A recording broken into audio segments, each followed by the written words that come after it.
Hello, everyone. Good evening. I'm your host, Tiger Stacker, and joined by my partner here, Frostbite Coins. Hey, Frosty.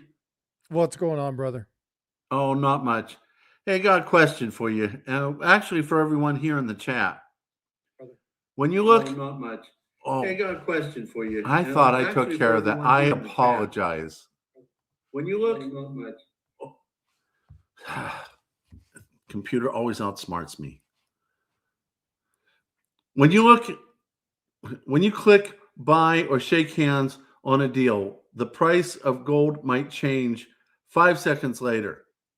Does your dealer honor the price you agreed on, or do they play the market fluctuation card? Today, we're going to talk about that. We're going to talk about the price lock guarantee, why this dealer does it, and why you should look very carefully into that. So, Frosty got a very interesting letter. You want to tell him about it, Frosty? Sure. So the letter didn't actually come to me. It actually came to another one of our subscribers. I'm going to go ahead and share this screen and bring that up. So this is a screenshot. Go ahead and pull that up, Tiger, if you would, from one of our big dealers.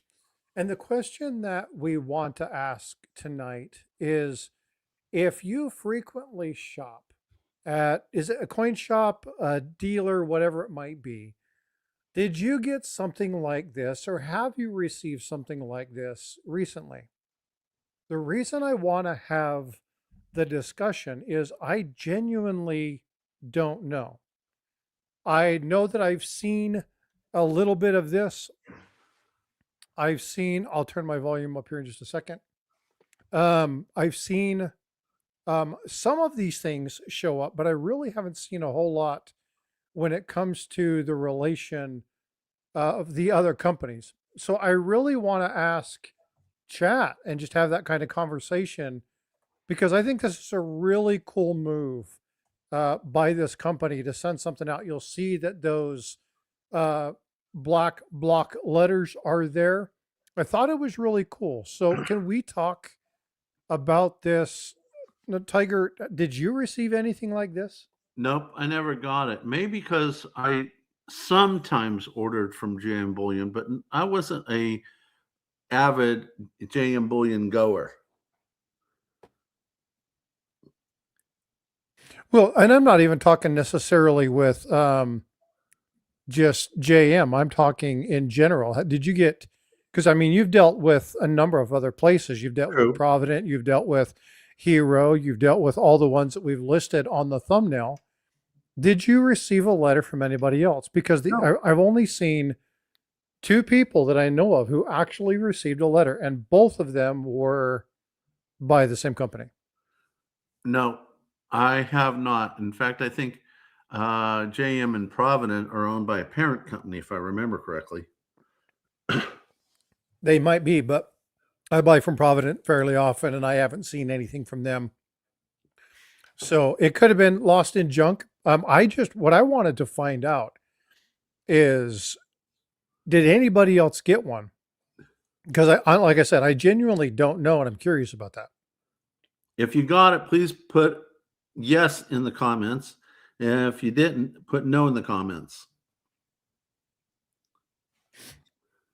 So will you do me a favor? So you guys have seen this.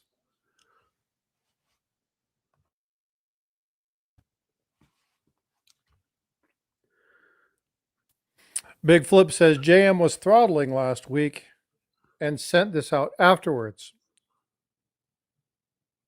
Okay. Okay. Explain a little bit more, Big Flip. What does throttling mean?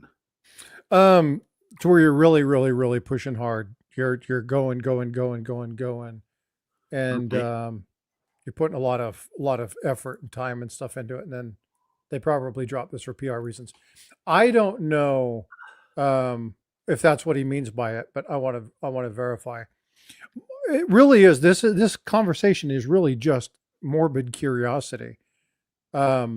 I do see a couple people say that yes, they did get some, but I'm only seeing 2 people that said yes, and Marsh and um, well, 3 people because the 2 that I got. So yeah, only 3 people. Okay. Big Flip, did you get it? And by the way, Big Flip, thanks for being a channel member, bud. I appreciate you.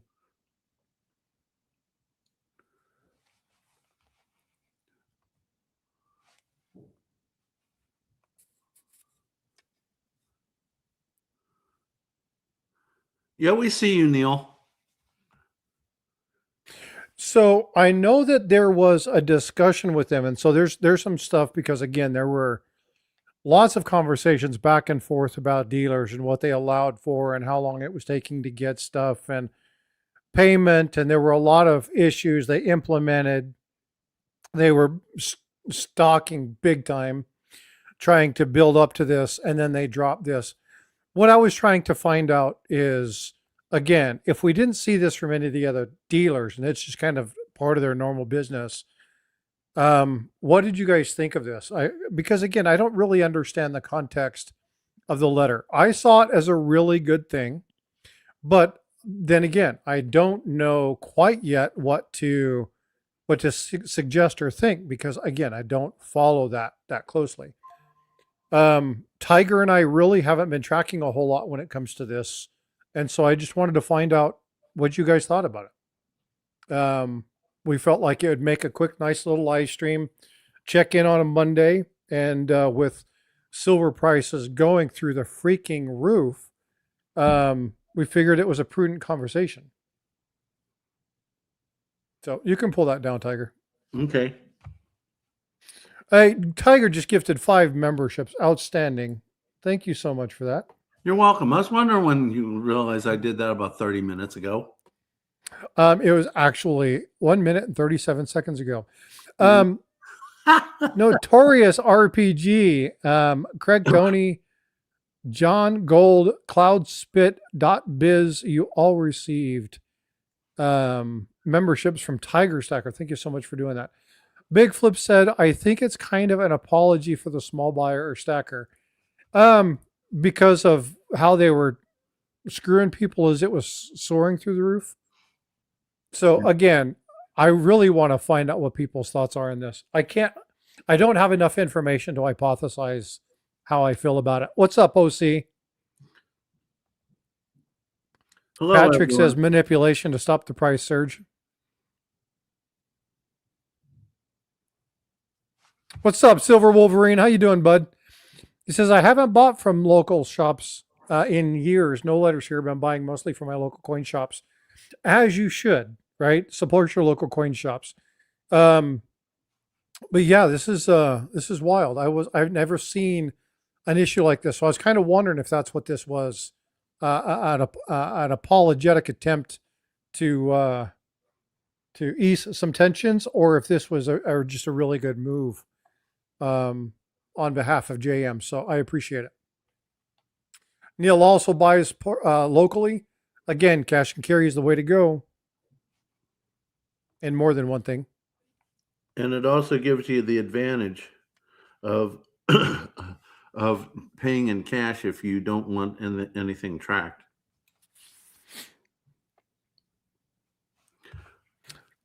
Speaking of tracking, what do you think about this maintained $10,000 limit? Gold's at over 5,000. 2 gold coins and you have to report. I mean, I think that needs to be evaluated, don't you? Oh yeah. Either that or you're going to have to walk in with your significant other and let her buy or him buy one while you buy one. I mean, that's just ridiculous. But they probably won't change it because if you remember back during the last administration, they wanted to track anything that was $600 or more because they wanted to get those big spenders. Yep. So sounds like another company we know. Okay, which one are you thinking about? No, we just are There's a lot of people really upset at the insane price hikes of the clad sets for the U.S. Mint, and Oh yeah. there's a bunch of really freaking irate people. Um, Patrick Patterson, you want to read that comment? You want to throw that one up there real quick? Looking for it. Patrick. It must be a little bit higher. Let me go up. It says silver demand is causing issues with the paper price and big banks. So here's my thought on this. We've known this with JP Morgan for years as well, right? And we have for a long time um, believed, never truly documented from what I understand, knew that they were major construct channel linkages with China, right? We knew this. And now China has their own setup. They're no longer having to use JP Morgan. JP Morgan was fined, was it $920 million? I think it was 925. I may be wrong with that figure, but it's close enough. Yeah. The thing is that when you're talking about income of billions of dollars, do you think that them taking an eighth of their profits and paying a fine really bothers them? If I So made that we have amount to, of money, I'd be fine to do it again and again. well, but yeah, that's exactly the point, right? So these fines to us, like 920 million, almost $1 billion. Oh my God. They probably made 150 billion out of that deal. Right. And so without really knowing the bottom line of that, how in the world can you really show just how much manipulation it was? We've seen that. And I forget off the top of my head what the name of that was that they were caught for. It was like laddering or something. I can't remember for the life of me. I'll figure it out what it was. But yeah, it was. But again, there's manipulation everywhere, right? We've seen that for a long time. But being fined for it, I don't think it's a big deal. What are your thoughts? And like I said, if I was getting that amount of profit, and that would be the cost of doing business, sail on. Yeah, AA, we are. She's like, are you on simultaneously?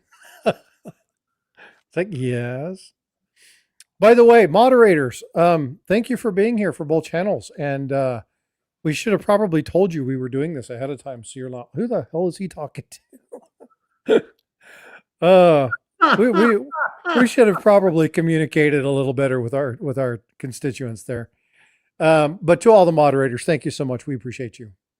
It was September 2020, and they agreed to pay 920 million in penalties. But I Yeah, can't. 920. Yep. I can't seem to find out how much they made. No, that's what I said. There's no public record of exactly how much was made. At least that I could find. I just know that, 400 and some odd million one time, 300 million, 200 million the next time. Those are significant numbers to us. But when you're talking about making, and I'm sure they probably made hundreds of billions of dollars during that time span, right? So it's crazy. We have a bill ready for you. Hey, what's up, OC? Hey, OC.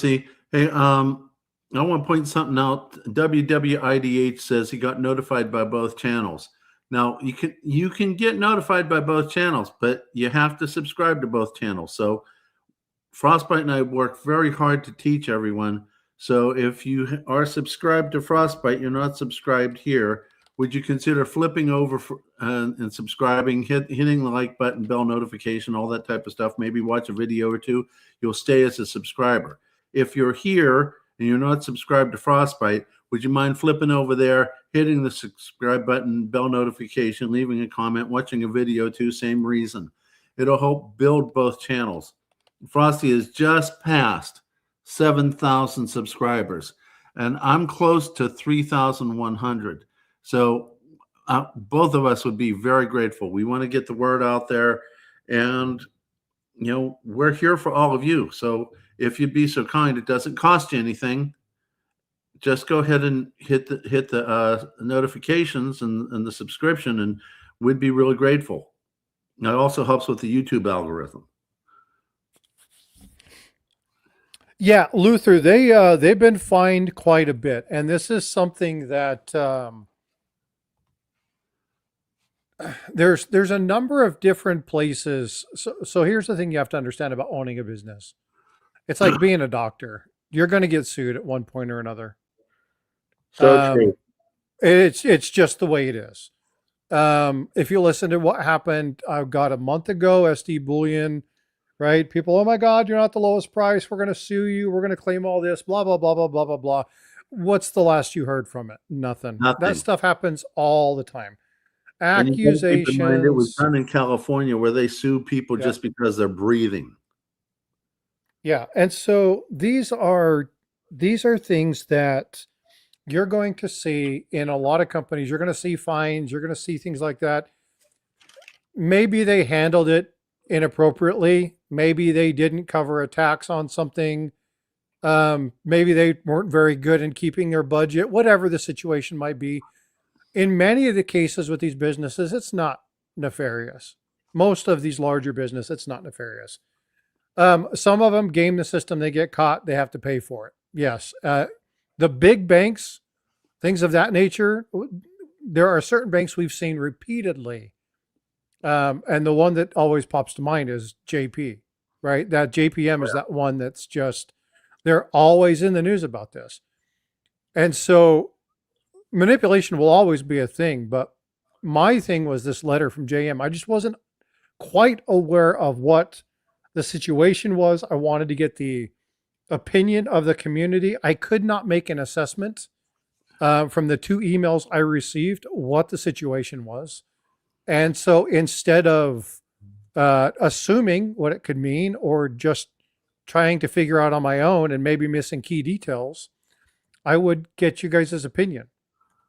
And so Big Flip has been on this. Apparently he's watching it a little bit, knows what's going on. And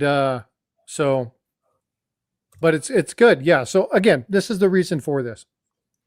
The big boys are buying at 20K minimum, selling at 500 minimum with 8-day delay to fixed price, selling and buying. Well, again, there's a lot of that stuff.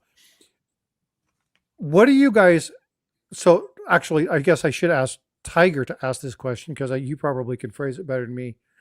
The situation with the largest refiner no longer taking silver. Like they weren't taking, like they were ordering like, what was it? There was a call for like sterling silver in London. Really? Yeah, it was crazy. It was Eric that was telling me about that. There was this huge thing on sterling silver spoons. And then like 2 days later, all the refiners had all they could do and they were done. It was crazy, the kind of very eclectic, very specific engagements of silver people were trying to turn in. But Steve LaPointe, refineries are back. They're along so far. Dealers like JM, if they choose to sell, they're being charged $15 per ounce. Well, yeah, and in some cases, talking to a couple different dealers and people who have had experience dealing in that realm, there's people that are waiting 4 weeks, 6 weeks, 8 weeks for payment. Oh yeah, or more. Or more. The largest one that I heard was 16 weeks. But to answer your question, Volcambi in Switzerland is noted to be the largest refiner in the world, processing up to 2,000 metric tons of gold, silver, and platinum and palladium. So I'm not sure if that's the one you were thinking of or not. But the other thing I wanted to point out is with JP Morgan, that bank's mentality ran right off the original owner, JP Morgan himself, who's subsequently been gone for a long, long time. He took down George Westinghouse shortly after the electrical war that happened between Nikola Tesla, supported by Westinghouse, producing AC current, and J.P. Morgan, who was supporting. Shoot, I just lost his name. The guy who's considered to have invented the light bulb when it was actually Tesla who did it. Edison. Edison was pushing DC current, supporting by J.P. Morgan. George Westinghouse was supporting Tesla, and a little while after Tesla, AC current won. J.P. Morgan did a squeeze on Westinghouse, threatening to take him nationally with all sorts of fake charges, knowing that in court, J.P. Morgan can outlast Westinghouse because he was richer.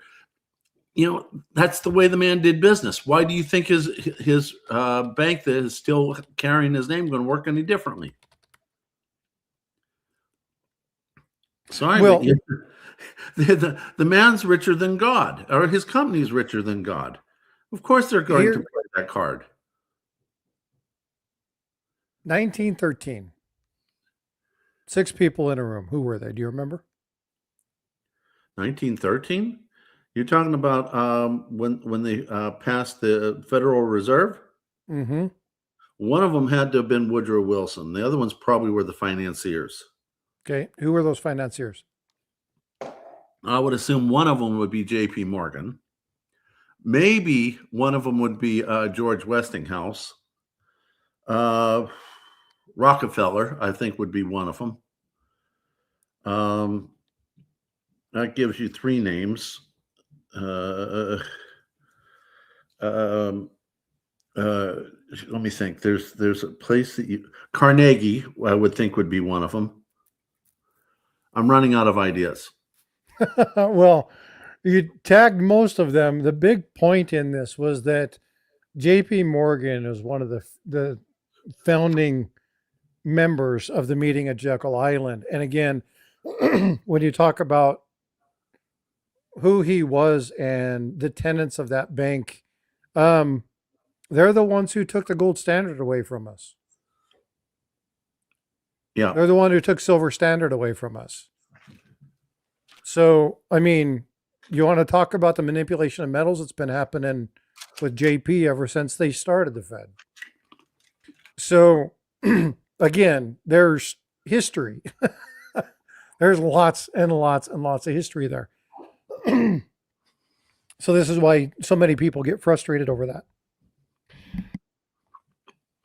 Who are the rest of them? Sorry, I'm choking over here. Nelson Aldrich. Okay. Piet Andrew Davidson, Arthur Skeleton, Frank Gillespie, Paul Wahlberg, and J.P. Morgan. Okay. All right.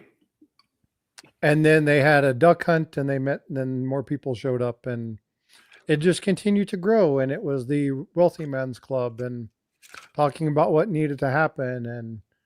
And Davison, Vanderlip, Warburg, there were so many big names, but they're the tenant of entrepreneurs who basically were the men who broke the financial America. All the metals are running. You see, Carnegie weren't in there. Say again. I'm just surprised that you didn't name Westinghouse and Carnegie. They're not listed on that. They were big names back in those days, but I guess not big enough. Well, either that or they were, because again, they had prominent. What was the word that they were looking for? Reputation. Okay. So maybe the reputation of all of them being together might have spoiled the deal. Okay. So there's a lot of different reasons why that wouldn't be there. But anyway. Okay. Let's see. Keeps lagging. Who's lagging?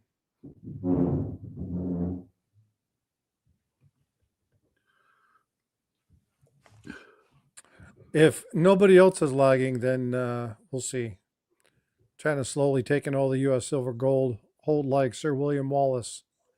Um, so I dropped something. Tiger, did you see my short from today? No, I didn't. I was busy doing a few other things.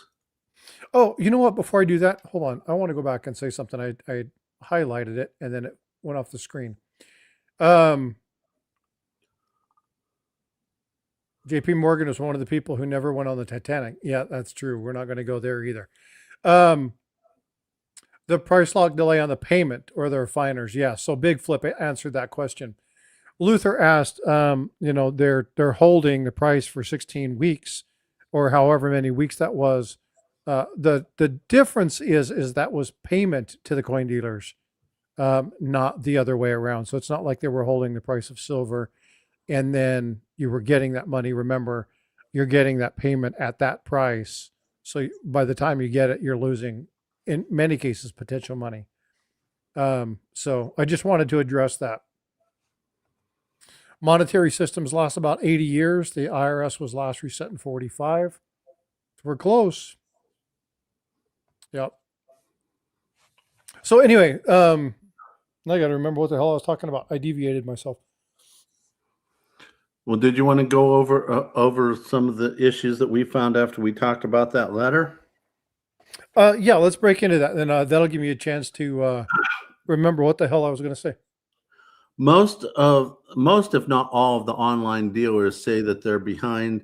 You're going to get things later. They don't have it in stock, all that type of stuff, which I believe, Frosty, you said one of the many things that JM letter said that they got a lot of stuff in stock so they can ship.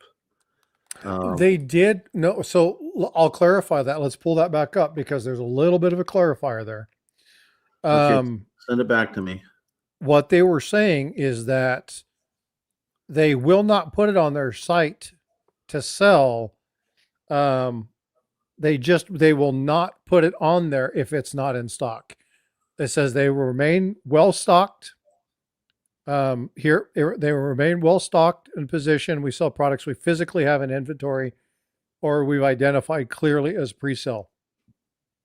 What they're not doing, and I think they were accused of this, was selling stuff they didn't have. And there's been, even with cents, the Lincoln cents, people were pre-selling those. The U.S. Mint took all that stuff down. Now there's no, you find a cent, you're going to go and look at mint sets, proof sets. You won't see the rolls and the bags they originally had put on there. It's gone, disappeared.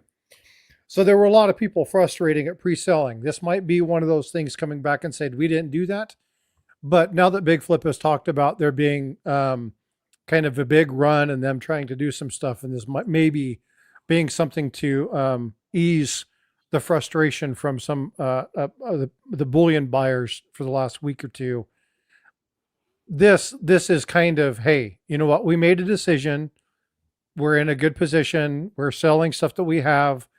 So I think it was a nice thing, but I think it was damage control based off of what I'm seeing in information. The short I did. Yes, thank you. Appreciate that. So I changed my strategy slightly because of something that was said in chat. And I'm going to try to find it, and then I'll tell you to post it. Patrick, when you see metals run like this, you're seeing it run on the US dollar value. That's exactly what my short said. This is the first time in a long time where we've actually seen something that disappeared for a little while. And that is the direct relationship between the dollar going down and silver going up. For a long time, it didn't play by those rules. Dollar went up, it went up. Dollar went down, it went down. It played more like a stock market play. And now we're seeing the dollar as it continues to see week after week after week after week of up and down decline trend. We're seeing silver go up. We're seeing this bad economy, good metals, right? We're seeing all the metals go up. We're seeing that inverse reaction. I haven't seen that for a while. For a while, I didn't see it at all. And when silver started to come back down, I made the consolidation call. And I did that a couple times. I'm not doing that anymore. After looking at some stuff today, talking with some people, and having a really good conversation with somebody who knows way more about this than I do, I've just changed my strategy. And I'm just like, I'm just holding. I'm not selling anything. I'm not rolling into any more platinum. I'm just holding. And the comment that was made to me, and again, this isn't financial advice by Tiger or I. It wasn't to tell you guys to do anything. But the question that was asked me was, they were words of wisdom. And those words were, why would you sell your most lucrative asset? Why? And I can't argue that logic at all. I just can't.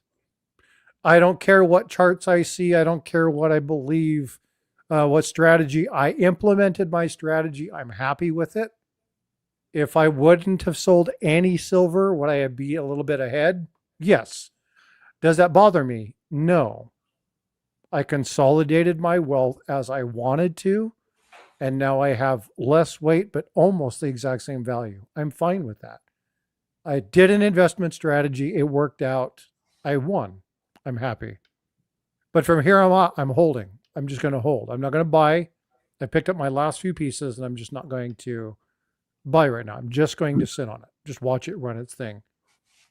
I did have a conversation with a good friend of mine, and I had the conversation with Tiger.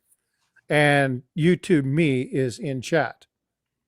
And I told him, we're talking about the value and the prices and stuff. And I told him there is a point that if it reaches, I'm out totally. I will take my pure profits and my debts will be done. I would lose my silver to completely get out of debt. And if that price happens, I'm out. It's not a running away from silver thing. It's not a fear thing. It's just my goal is to not have any debt and not be in. That's what the purpose for this is. So if I get there, I get there. And so that's my strategy moving forward. I'm going to play it as it rolls. And when the time comes to make pulls, then I'll do so. But right now I'm just holding. Mine's a little different. Yeah. As you well know, I'm had to use my silver because no one wants to hire someone getting chemotherapy. So I have sold. The weird thing about the selling is, even though I've sold ounces, my fiat dollar wealth has climbed because of the climbing spot price. I'm waiting for that serious financial reset.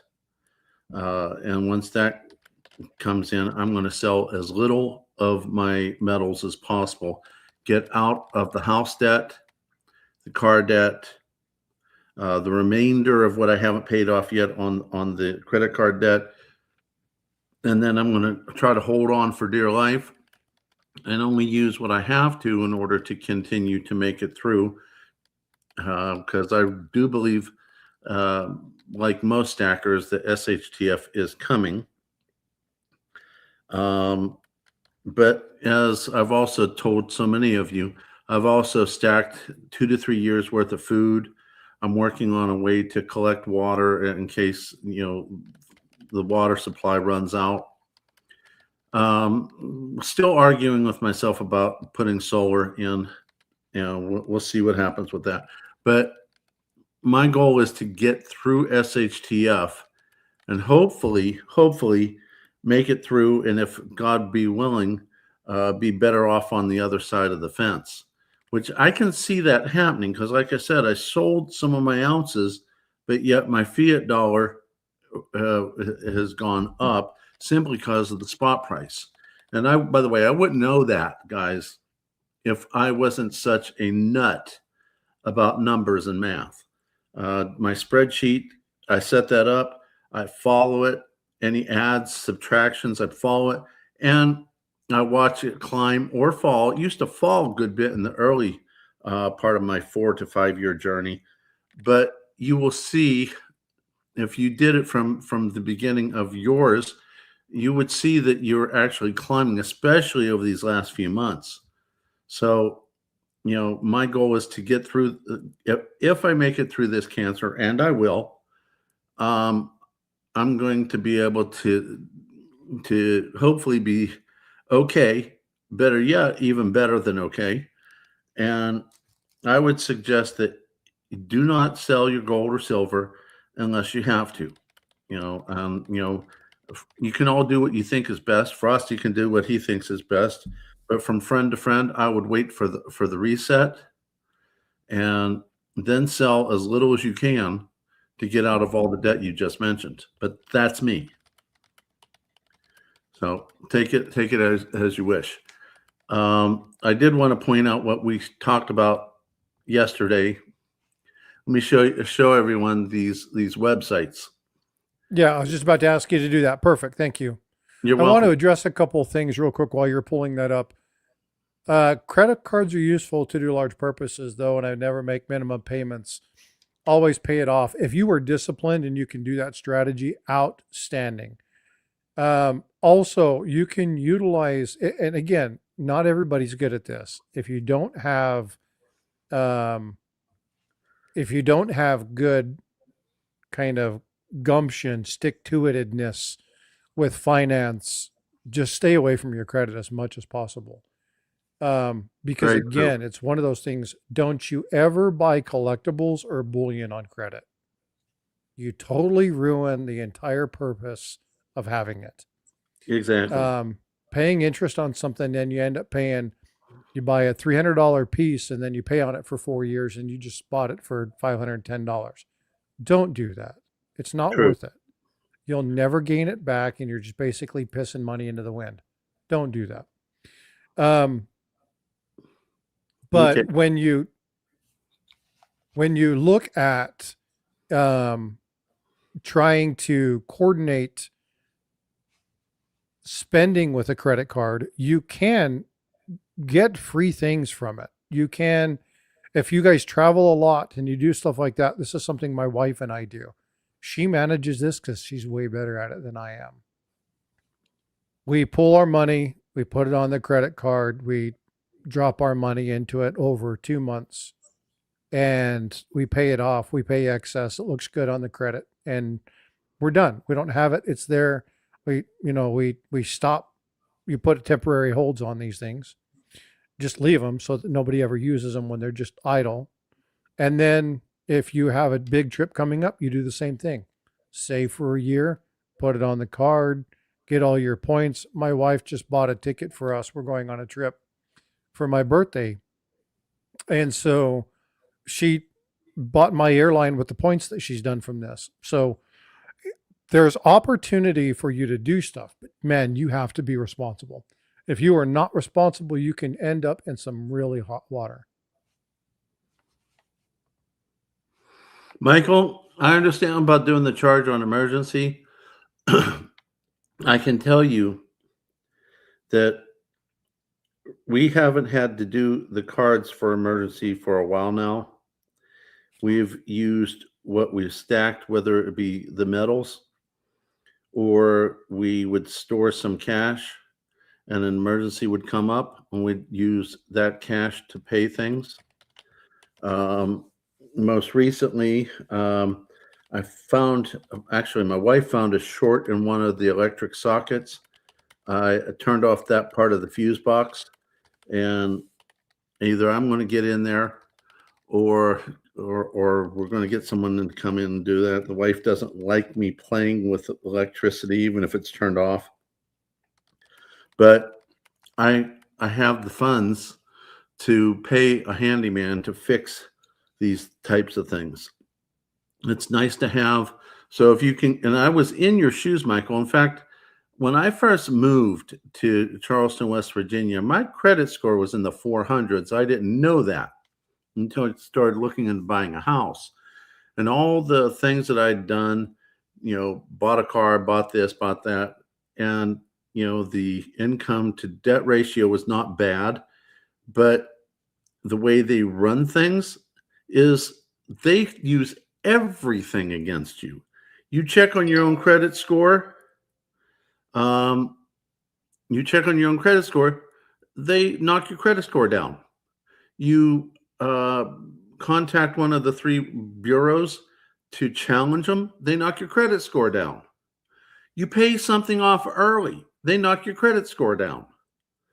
I'd found a company called National Credit Care, or is it National Care Credit? It's one of the two. And they do it legally, where they legally challenge everything on your score. And unless they have a complete file that's 100% accurate and perfect, they have to remove it from your scoring. And eventually your score starts to climb. And almost always they do not have an accurate file.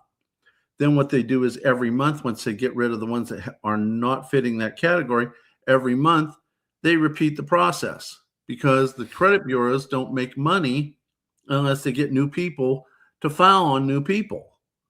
So they're losing money having to repeat everything every month.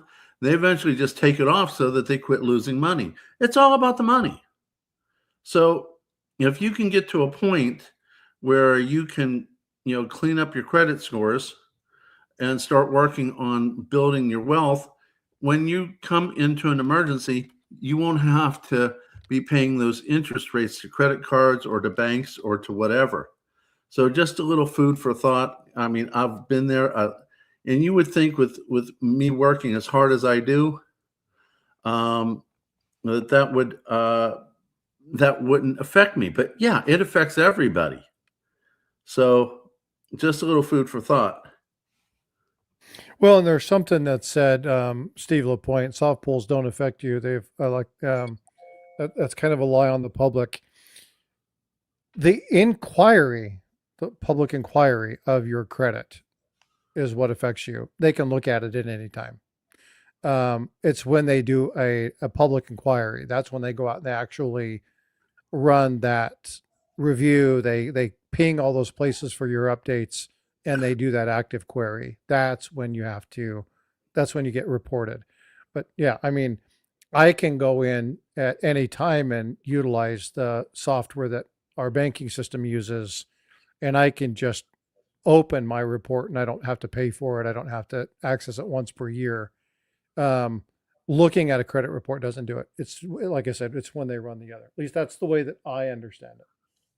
Yeah, and most recently, the wife wanted to get rid of the Ford electric car. She is all freaked out about the lithium batteries potentially getting wet and a fire that can't be turned off. She was upset about that. She was also upset that somehow a rock hit the roof, the glass roof, and caused a crack. So she wanted it gone. And I hadn't done anything with my credit score checking in a long time. And I was in the mid 700s simply because I wasn't really using the cards. I'd used them. They went up. I was paying them off. I didn't add anything to them. And she was giggling her butt off at me because she always has a little bit better score than I do, even though we share the same credit cards, but she always seems to get a little bit better, and she's using them less. I don't use them hardly at all. She used them even less than that. And they say, you got to use your cards to keep your score up. I don't believe that anymore. You pay the suckers down and pay them off, and your score starts getting better. So when I ended up getting a replacement vehicle for the electric one, I was in the mid 750s. Okay. And I hadn't had to fight to get my score back up there. Once it got up there, it stayed up there. So just a little food for thought. Well, and there's a lot of things. I won't even pretend to be an expert on credit ratings and credit scores. All I know is that you're way better off to only use it for certain items. I mean, obviously, have something, understand what you're getting into when it comes to buying a home or things of that nature, but never, ever, ever buy collectibles. Never, ever, ever buy any kind of bullion on credit. If you're going to utilize a card again, you have to be extremely disciplined. Folks, it's just not worth it to you. It's just not. So, the reason for Tiger and I want to add into there about the cards. I don't use a credit card. If I use a card, it's a debit card. I know what my balance is before, and I know what it'll be after I use it. And is that an acceptable thing for me? If the answer is no, I don't use it. If the answer is yes, I'll go ahead and use it and buy bullion with the debit card. So, but here's again, when you're talking about security of your bank account, that's the wrong thing to do. I If you, understand. so, I but just that is a choice that you make, right? exactly. Right. So if you're going to be buying things like that, this is the lesson that I was taught. I would like if you guys say, Frosty, that you were taught wrong, dude. Sorry. Please let me know. I'd be more than happy for you guys to tell me I'm wrong. Really. Genuinely. I should was taught that go ahead. I was taught that a credit card is safer for anti-theft of your personal information, your personal finance, because there are protections within credit that you don't necessarily have if it comes straight from your bank. So if you're going to be using it from a security standpoint, credit's better. If Well, you're going to be utilizing, and just like it's not safe to use your PIN at a gas pump, right? So I've been instructed differently, but I'd like other people's opinion on that. now I'll tell you, when I would buy something big price wise, I will go ahead and drive down to the bank and get the cash out. But if it's just a little thing, I weigh heavily upon the issue of going to the bank and how crazy people drive on the main street here in Charleston. They're nuts, and that's on good weather days. Right now, I don't trust them worth a hoot. Little snow, little ice on the road. They have no clue how to handle it. But you got people who will pull out in front of you when they got a stop sign or a stoplight. I have to seriously think about safety issues, not just only on the cash issue, but or if let's say I walk across the street from the pawn shop to get not a big price ticket item, I gotta deal with either driving across the main drag, or how safe are those drivers going to be with me being a pedestrian going back and forth. So those are all parts of my thought process as well. Well, and you should. And we did a whole discussion regarding operational security. If you haven't watched that, folks, I think that's going to be my number one tell for people to go watch today. Knowing how to secure yourself and secure your finances, be aware of surroundings. There's going to be a part 2 coming to that. Operational security is absolutely one of the most important things, folks. Silver is going up, gold is going up, platinum is going up, palladium is going up. It is something that you have to protect.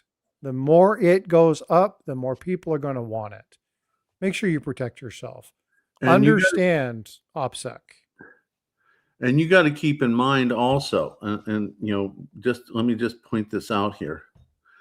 And not only are these prices going up, but you have to keep in mind when you're coming into the place to buy, you're carrying something valuable called cash. If you sell, you're walking out with that same valuable paper asset called cash. So you need to be careful of your surroundings, which is one of the reasons I try the best I can to park right in front of the door to the pawn shop. So I walk in, I do my business, I'm back in the car, things are locked, and I have a little friend with me at all times. Just something for you all to think about. So do you want to go over what we both found yesterday? Yeah, let's go ahead and go through it. Okay, let me get this back up, pull it up. Now, we were talking about what J.M. Bullion's letter was to Frosty, and I started pulling this stuff up. Okay, check out this pink message. At this time, due to exceptional high volumes, APMEX is only accepting orders over $500 in value. Please accept our apologies.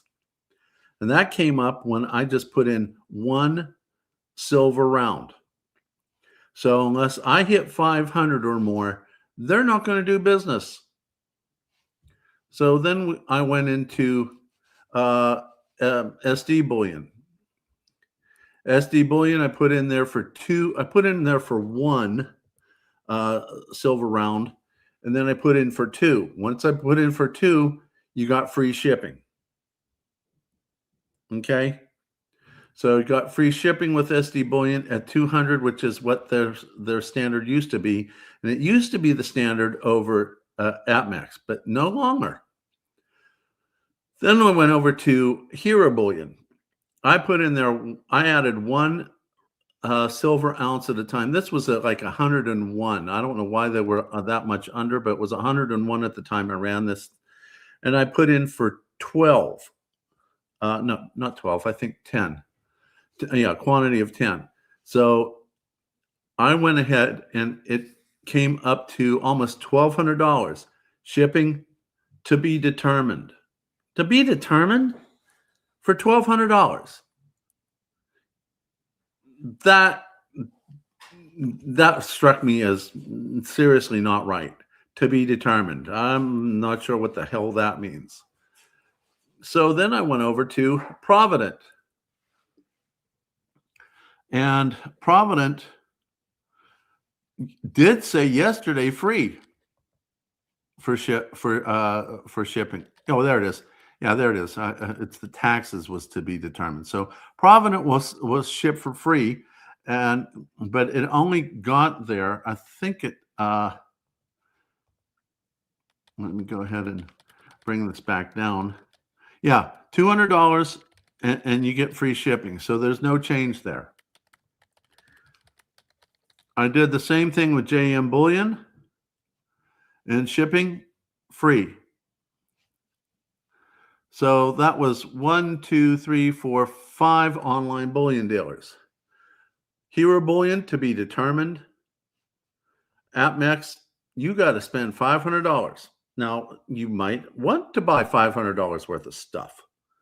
You know, you can if you want to. In fact, little side note, I don't know if it's still going on, but with Provident Metals, they had on here, at least yesterday, you could buy a Provident 10 ounce. I'll bring up my version because I bought one of these in the past.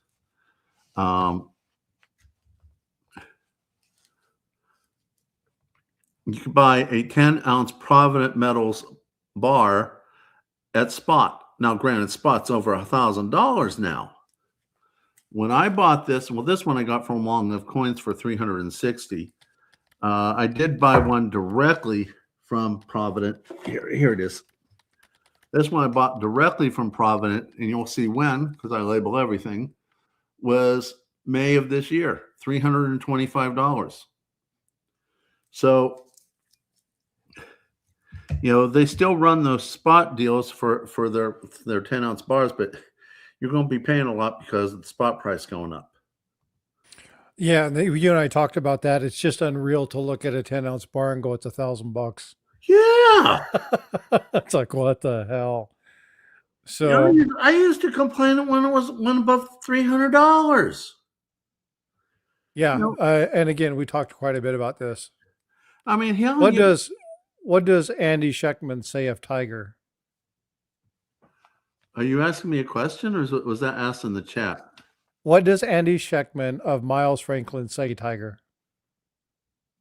He says a lot of things. Which one are you trying to get at, Steve? I'll just wait till he gives me a reply. But here, you know, this one was considered a vintage because, you know, being the Blood Bar, which we've talked about quite a few times. This was my most expensive one, $630. Bought it in July of 2023. Now, if I sold it, I'd actually have to claim capital gains. I didn't expect that to happen.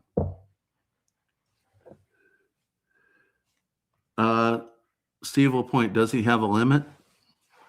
Who's he? Me have a limit, or Andy Scheckman has a limit? not sure I quite follow. You might need to be a little more exact, Steve. I appreciate it though. Do you have any idea what Steve's hinting towards? Okay. Yeah, when you buy or sell from Andy, is there a limit? He wants you to pull it up and see. Oh, well, I wish you would have just said that. So I think the thing with Andy Scheckman is I don't think he posts that stuff on there. I think you have to deal with his brokers. Yeah, Or his I don't people think on that there he too. has. I don't think he has. Yeah. I don't think he has a whole lot of stuff on his website, and I've heard him say quite often that they their website is not kept up. If you want to call them, and they'll get you through it. I just brought up Andy Scheckman's website, and same. Everybody has that. Yes, Yeah. Everybody same has that. thing. So, shop silver. Okay, let's find out. Well, provided, of course, it's going to work. Okay. Let's try Silver Eagles.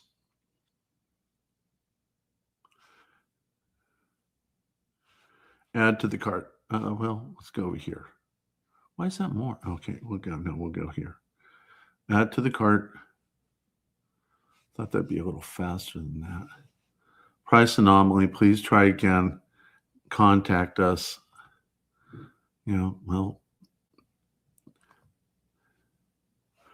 don't see a whole lot of activity. I've always gotten the impression from listening to Andy talk on different interviews that his website could use a little bit of oomph. So just go ahead and call them, which, I heard it loud and clear. I've tried calling that number. I rarely get anyone to answer the phone. I'll plead the fifth. Okay, that doesn't sound very good. Do you remember what was his name? I have no recollection of that event. Oliver North. Thank you. Thank you. Oliver North. I have no recollection of that event.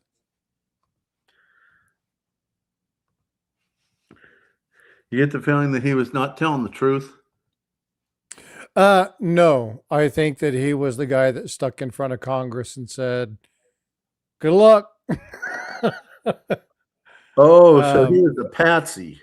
I think for almost certain that he was the patsy. There were bigger players involved in that one, but I won't get into that scheme of things. Pull my screen up, Tiger. Hold Please. on. Let me get rid of the sharing thing. Look at the prices. Gold over 52, silver at 113. Platinum dropped a little bit. It's sitting at 26. It was 28 the other day. Palladium up 19, 20. It's crazy. Wow. And if you want to look at some of the other prices, where are the non? I keep forgetting Kitco sells now instead of just being an informational site only. Yeah, you can actually get, here's your copper. For those of you that like copper, see where it's been going for the last little while. It's going down.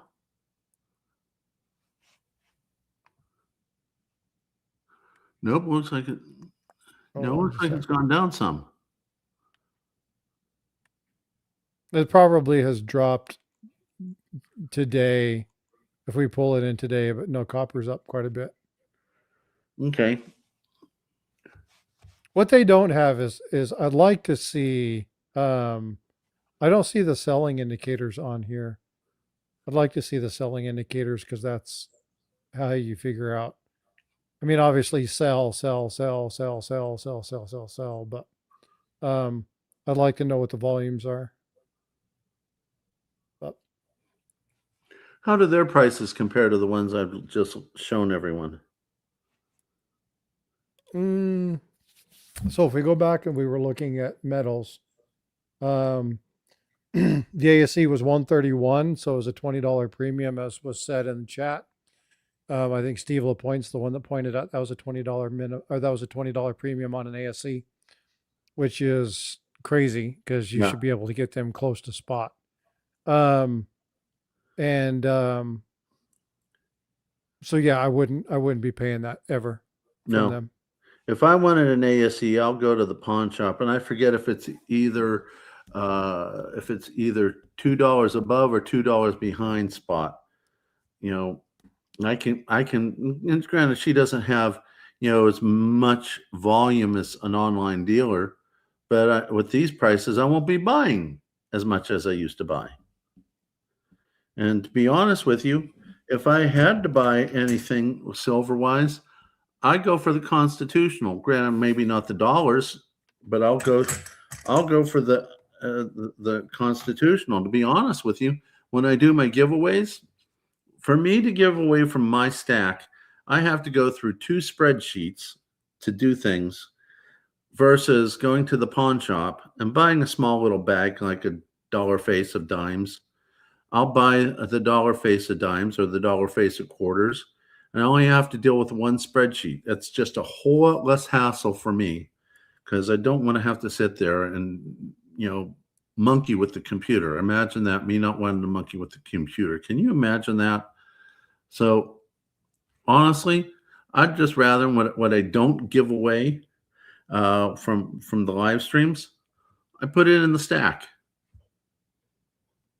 And you might say, well, I'm not working. Well, yeah, but you consider I will get a decent price for my 999, and when I go ahead and buy constitutional, I'm actually getting it for less, and I'm just willing to. And I don't buy that much, maybe like a dollar face, and when constitutional becomes good again in everybody's eyes, I'm going to regain that value. So, that's how I handle it right now. And, it depends on, how do I say this? The day before I had my surgery, I felt like garbage. I was afraid of what the outcome would be. Would I survive? Would I not? Blah, blah, blah. I needed to make myself feel better. So I bought $1 worth of halves, $1 worth of quarters, and $1 worth of dimes. It made me feel better. I put it in the stack and I went to my surgery. So who says that there's not a medicinal component to silver? Oh, I agree. I always feel good when I'm able to put stuff away. When I take and I drop it off and I know that my stock's increased, it is a good feeling. And again, I'm not buying any silver right now. The only thing I'm really trying to focus on is putting some away every little bit to get that pre-33. That's kind of, and again, I'm staying away from all the little Grammys and all that stuff because the premiums you pay on it. You and I talked about this. Well, If you were to buy an ounce with your little Grammys, how much over would it cost you? And it's like thousands of dollars. yeah. And yeah, right now we're above 5,000 on for a troy ounce of gold. Now it's not technically a troy ounce; it's 0.9676. But look at the price I paid for it. Yep, it's a beauty. 0.9676. I paid a little under $2,000. And that $5,000, in my opinion, I'm not a financial advisor and I'm not going to give you financial advice, nor is this guy over here. But it grew in fiat money. It grew. So once I get back to working again, which I'm working on because I have to do all sorts of computer stuff nowadays to get a new job.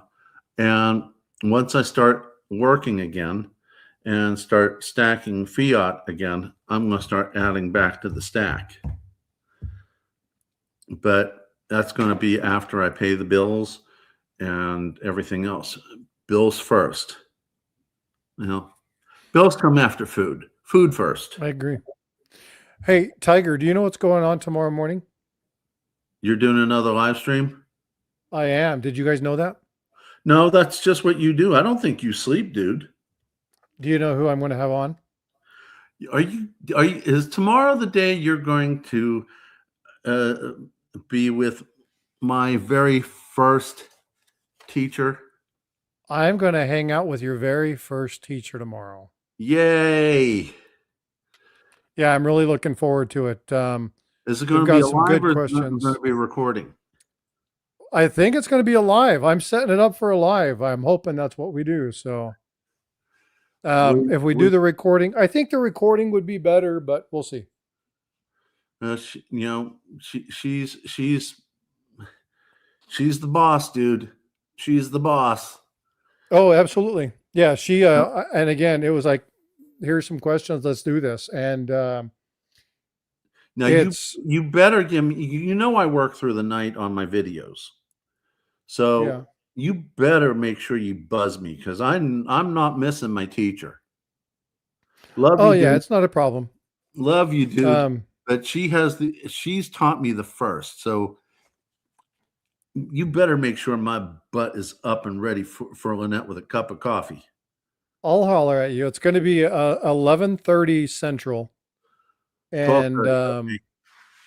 yeah, so you should be plenty fine. But should be a good discussion. Got some great questions for her, and again, it's just nice to be able to do that. So Yeah, dude, I'm so tickled for you. I loved the time that I had my interview with her, and then the time we both did an interview with her.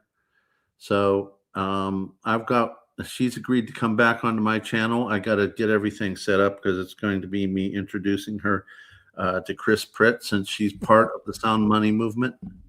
I really want Chris to know everyone in the Sound Money movement so that when he becomes, not if, when he becomes a West Virginia state senator and when he starts producing legislation, he has as many Sound Money warriors to back him up because the banks are going to fight him again like they did when he was in the House of Delegates. We need to get as many states on the Sound Money movement. The more we have in the whole population of states, the more we have power against the feds that want to push all the digital. Sorry, that's been a very important point for me to go through. that's fine. Vincent's going to do something really cool. So Vincent's going to do a giveaway. Oh, okay. Thank you, Vincent. So Vincent is going to do 2 giveaways. He's going to give a silver dollar and a silver Grammy. 2 different winners. The silver dollar is in honor of you, and the silver Grammy is in honor of me. Because I was like, don't do the Grammy stuff. Well, he's like, I'm just going to give you a Grammy. I don't know how to respond to that. I mean, I want to tease you, but shoot, I've been growing, but nothing like you, dude. I got my plants in regular dirt. You have your stuff in Miracle Grow. So not a sponsor, by the way.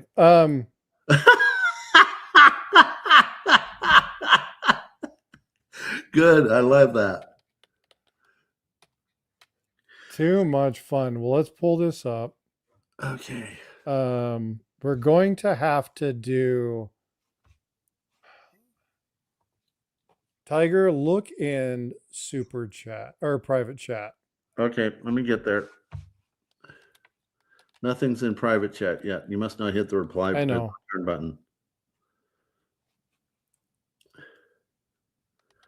Okay.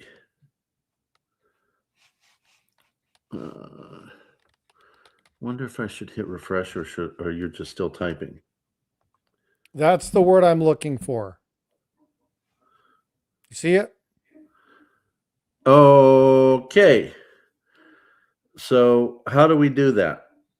All right. So what I'm going to do is I'm going to ask chat a question. And the reason that I'm doing it this way is because we have 2 live streams. And so it's going to be difficult for me to run a tool because it won't show on the other. This way, it'll be whoever puts it in there off either channel. The first one that we see in our StreamYard chat will be the winner. Okay. And So I'm going. assuming I'm on the secret word detection service. That's exactly what you are. You're looking for the secret word. So I just released a video about a dime. Does that make you Groucho Marx? You remember that secret word?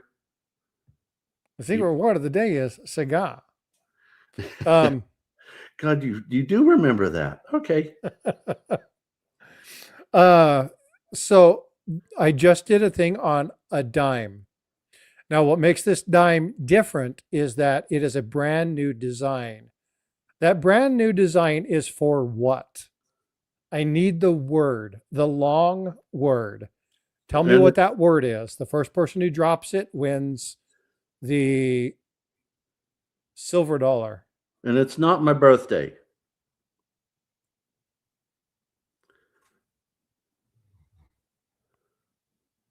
Keep trying, Luther. No, keep trying, Luther.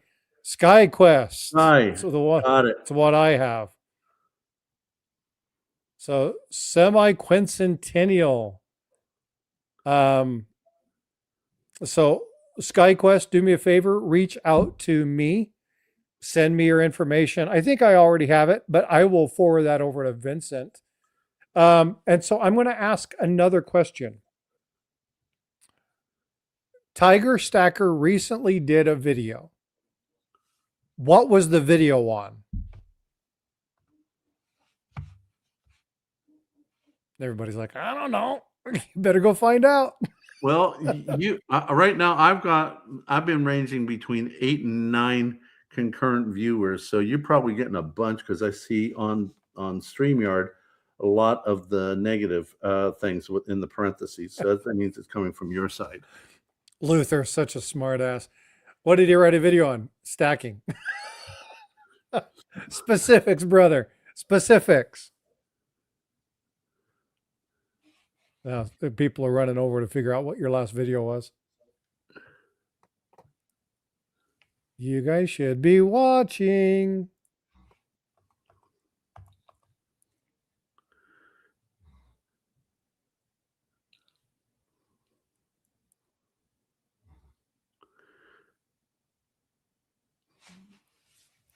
I'll give you a clue. It was 3 days ago.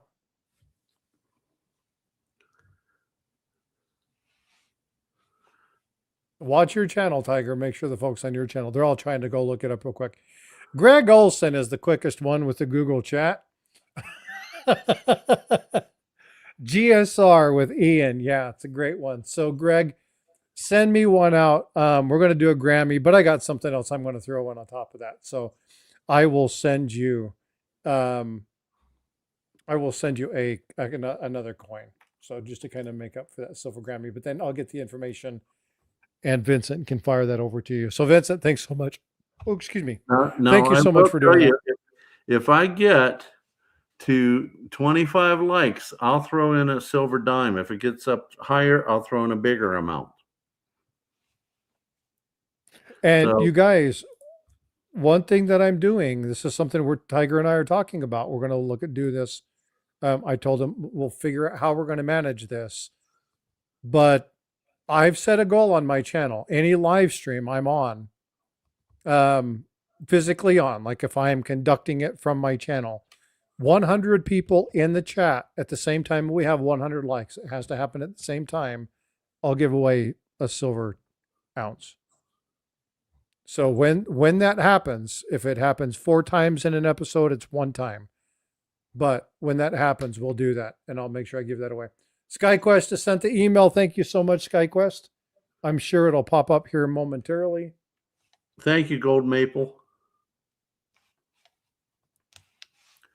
No, but if I get up to 25 likes, we'll go ahead and put out a silver dime. I'm not sure how many people are on your side of the chat, but if we get up to 50 likes, I'll throw out And by the way, if you're hitting the likes, please hit the subscribe. It really will help out with the YouTube algorithm. So if we get up to 50 likes and you all will also simultaneously hit the subscribe if you haven't done it already, I'll go ahead and throw in a silver quarter. But for you to do that, you have to send me a claiming email within 2 days or forfeit it, which I really don't want you to.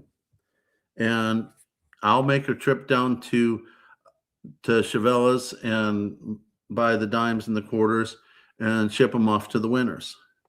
Now, if we get I want to. if we get to 75, which I don't think we will, I'll throw a dime and a quarter into the third winner. If we get up to 100 likes, which I don't think we will, I'll throw in a $50.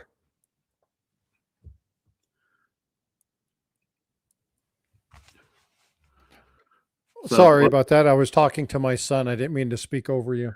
Oh, okay. I didn't know if you were telling something to me or what was going on. Baba No, Wawa. I went to say something. What's up, Barbara? Good to see you. I hear she has the best name. I hear gold is heading to 6K. Is that true? In time, I'm almost certain it probably will, but I can't. I won't project. Tiger, you want to try and project, but I'm not. It'll only be with the gold maple. But dump bump. No, hey, check. What's going on, bud? That was my end of the year prediction for gold was set 6,000. My end of the year for silver, I think we're going to pass it. I thought it would be 125. I know you're not. What do you think is going to happen when the legislation in February? What do you guys think is going to happen when the legislation, or not the legislation? I always say that wrong. When the new requirements or the new stipulation happens regarding the silver or whatever the heck that. What's happening in February? I already forgot what that's called. I might need you to guide me on your question because I'm not quite sure how to answer that. So there's a restriction coming to exports, but there's a I can't remember what it's called.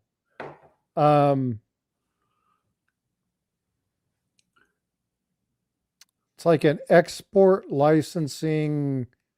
Are we going to be doing something similar to what China's doing?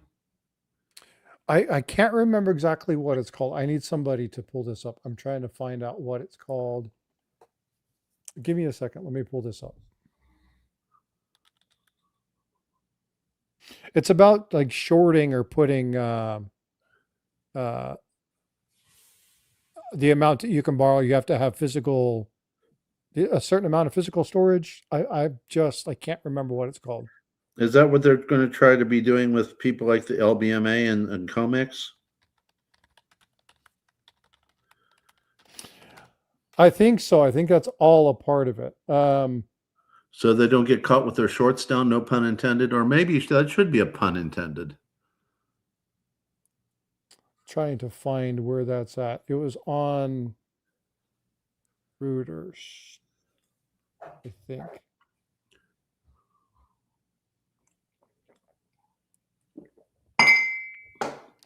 Trying to remember what that was called. Margin requirements, the sum of it. Yes. Check Stacker just gifted 5 memberships. Check Stacker, you're a stud. Thanks so much. Rocky Mountain, Gold Dragon, Doug Harding, Melissa, my channel, and Iwutho all got gifted memberships from Check. Check, thank you so much. Tiger, did I tell you that we're interviewing Check and Austrian Stacker and maybe a couple others? I think you said we're doing that together. Or is that going to be on your channel? We're going to do it together. Okay. It doesn't matter where. I think if we do it on my channel, we'll be able to promote these guys better. So I think you and I talked about this, right? What we want to do and why. Luther just came back from Tigers, liked and subscribed. Thanks, Luther. Appreciate you, Luther. Bud. Yeah, all for the handicapped kids. Come on. Nothing. Nothing. He didn't remove me from the stream or nothing. I got no reaction from him. That's funny. From who? From you. You What did you totally missed say? it. I was trying to check on something about the likes. What did you I say? said it's all for the handicapped kids. You're going to go there again? Even after I'm not going to go into this because you and I talked about it and I've removed everything. But thanks to my brother-in-law, I had a great time tormenting the fire out of you. So Barb R, Great Scott, Doug Harding, Sorcerer Stan, and Make America Great Again all got a gift from Chuck Stacker on Thank you, Tiger's Chuck. channel. Thank you, Check. And we Chuck got is a the other stud. Barb here, Great Scott, Doug, Sorcerer Stan, and Make America Great Again. Cool. Thank you. Yeah, You know, I think it's the margin requirements. I think that's exactly what that is. I just couldn't remember. I not being a finance guy, there's some things that are said that I just don't get. I understand some of the pretenses because I listen to what people talk about, but I just don't understand all the lingo. So bear with me when it comes to that. I get coins and stuff like that. I'm not a finance guy. I'm learning. And I tell you, most of the stuff I know is because they're mistakes that I made. And I had to learn the hard way. me too. So it's, again, I can only speak to the stupid stuff I've done. If I have something brilliant, somebody else probably asked me to say it. So. And I want you all to keep in mind, especially if you're a newbie, don't expect to do this overnight, especially with today's prices. I didn't do this overnight with the old prices. That's fact. You know, I did it one thing at a time. Sometimes it was just one silver coin or one silver bar. You know, just the most important part, especially if you're a newbie, is do what you can without hurting yourself financially. Okay. We already talked about don't use credit cards. Don't give up on the money you need for your expenses, your food, support the children, whatever. Okay. Those come first.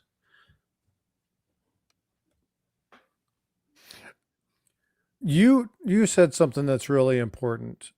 I usually do. You do. Yeah. And when I'm listening to you, that's rare. Folks, I want to say something, and I have talked with Tiger a lot. I've talked with a number of people about what I'm trying to do this year, what Tiger is trying to do this year, how we're trying to help improve the community. And one thing Tiger and I are absolutely set on is when you learn stuff, whether it be from Tiger or myself, we're not asking you to take it as biblical truth. We want you to go compare our information to other people. And if you feel like we do everything we can to lead you the right way, talk about good things, give you good information, share out the channels. There are so many people who watch that never subscribe to the channels. If you bring somebody over, just tell them. If you like it, subscribe. It helps out the channel. We get more information from people. We can put out better content. We can target things to help people better, because the bigger our channels grow, the more insight we're going to get as the people who like what we do, and we can provide you better content because of it. Please, if you like the content that Tiger and I are providing, individually or as Stack Elector, then share it. Tell people why you like it, why it's important to them. That is one of the best things, next to watching a video or a live stream. That's the best thing that you can do for us. Yeah. So now I want to point out something here, if I may, just to give you all an example. I didn't get a whole lot of views on these, but these are highly important. This one right here, it's more of a prepping video on what you can do to make sure that you can have food in your house under SHTF.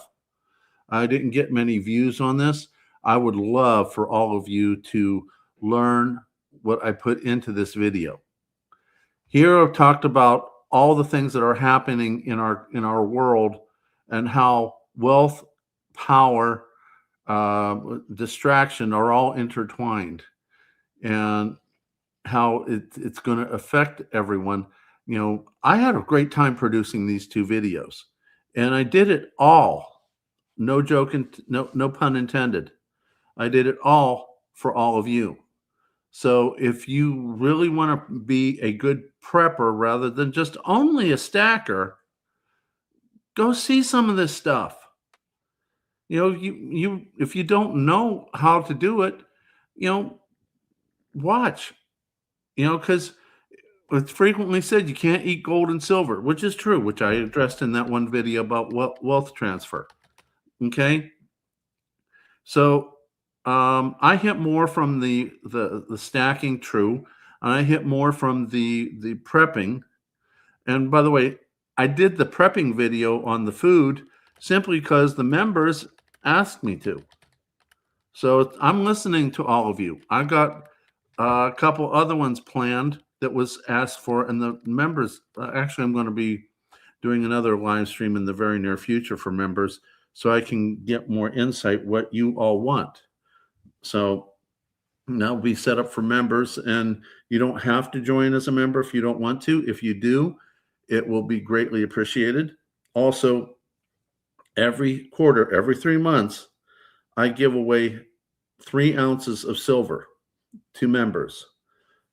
Level 1, one of the members in level 1 will get 1 ounce of silver. Level 2, every 3 months, one member will get 2 ounces. So I do that every 3 months for the members, and I'm doing more for the members, as I just mentioned. So please make sure you watch some of these videos, because I had a blast making these for you all, and I want you all to succeed. Collecting this stuff is good. Making sure your family can eat is better. Yeah, and again, in a true SHTF situation, and I'm not talking about a personal one like what Tiger has had or what I've had from time to times in life. These are serious situations. Food, water, knowing how to do some basic survival skills, those are things you cannot underestimate.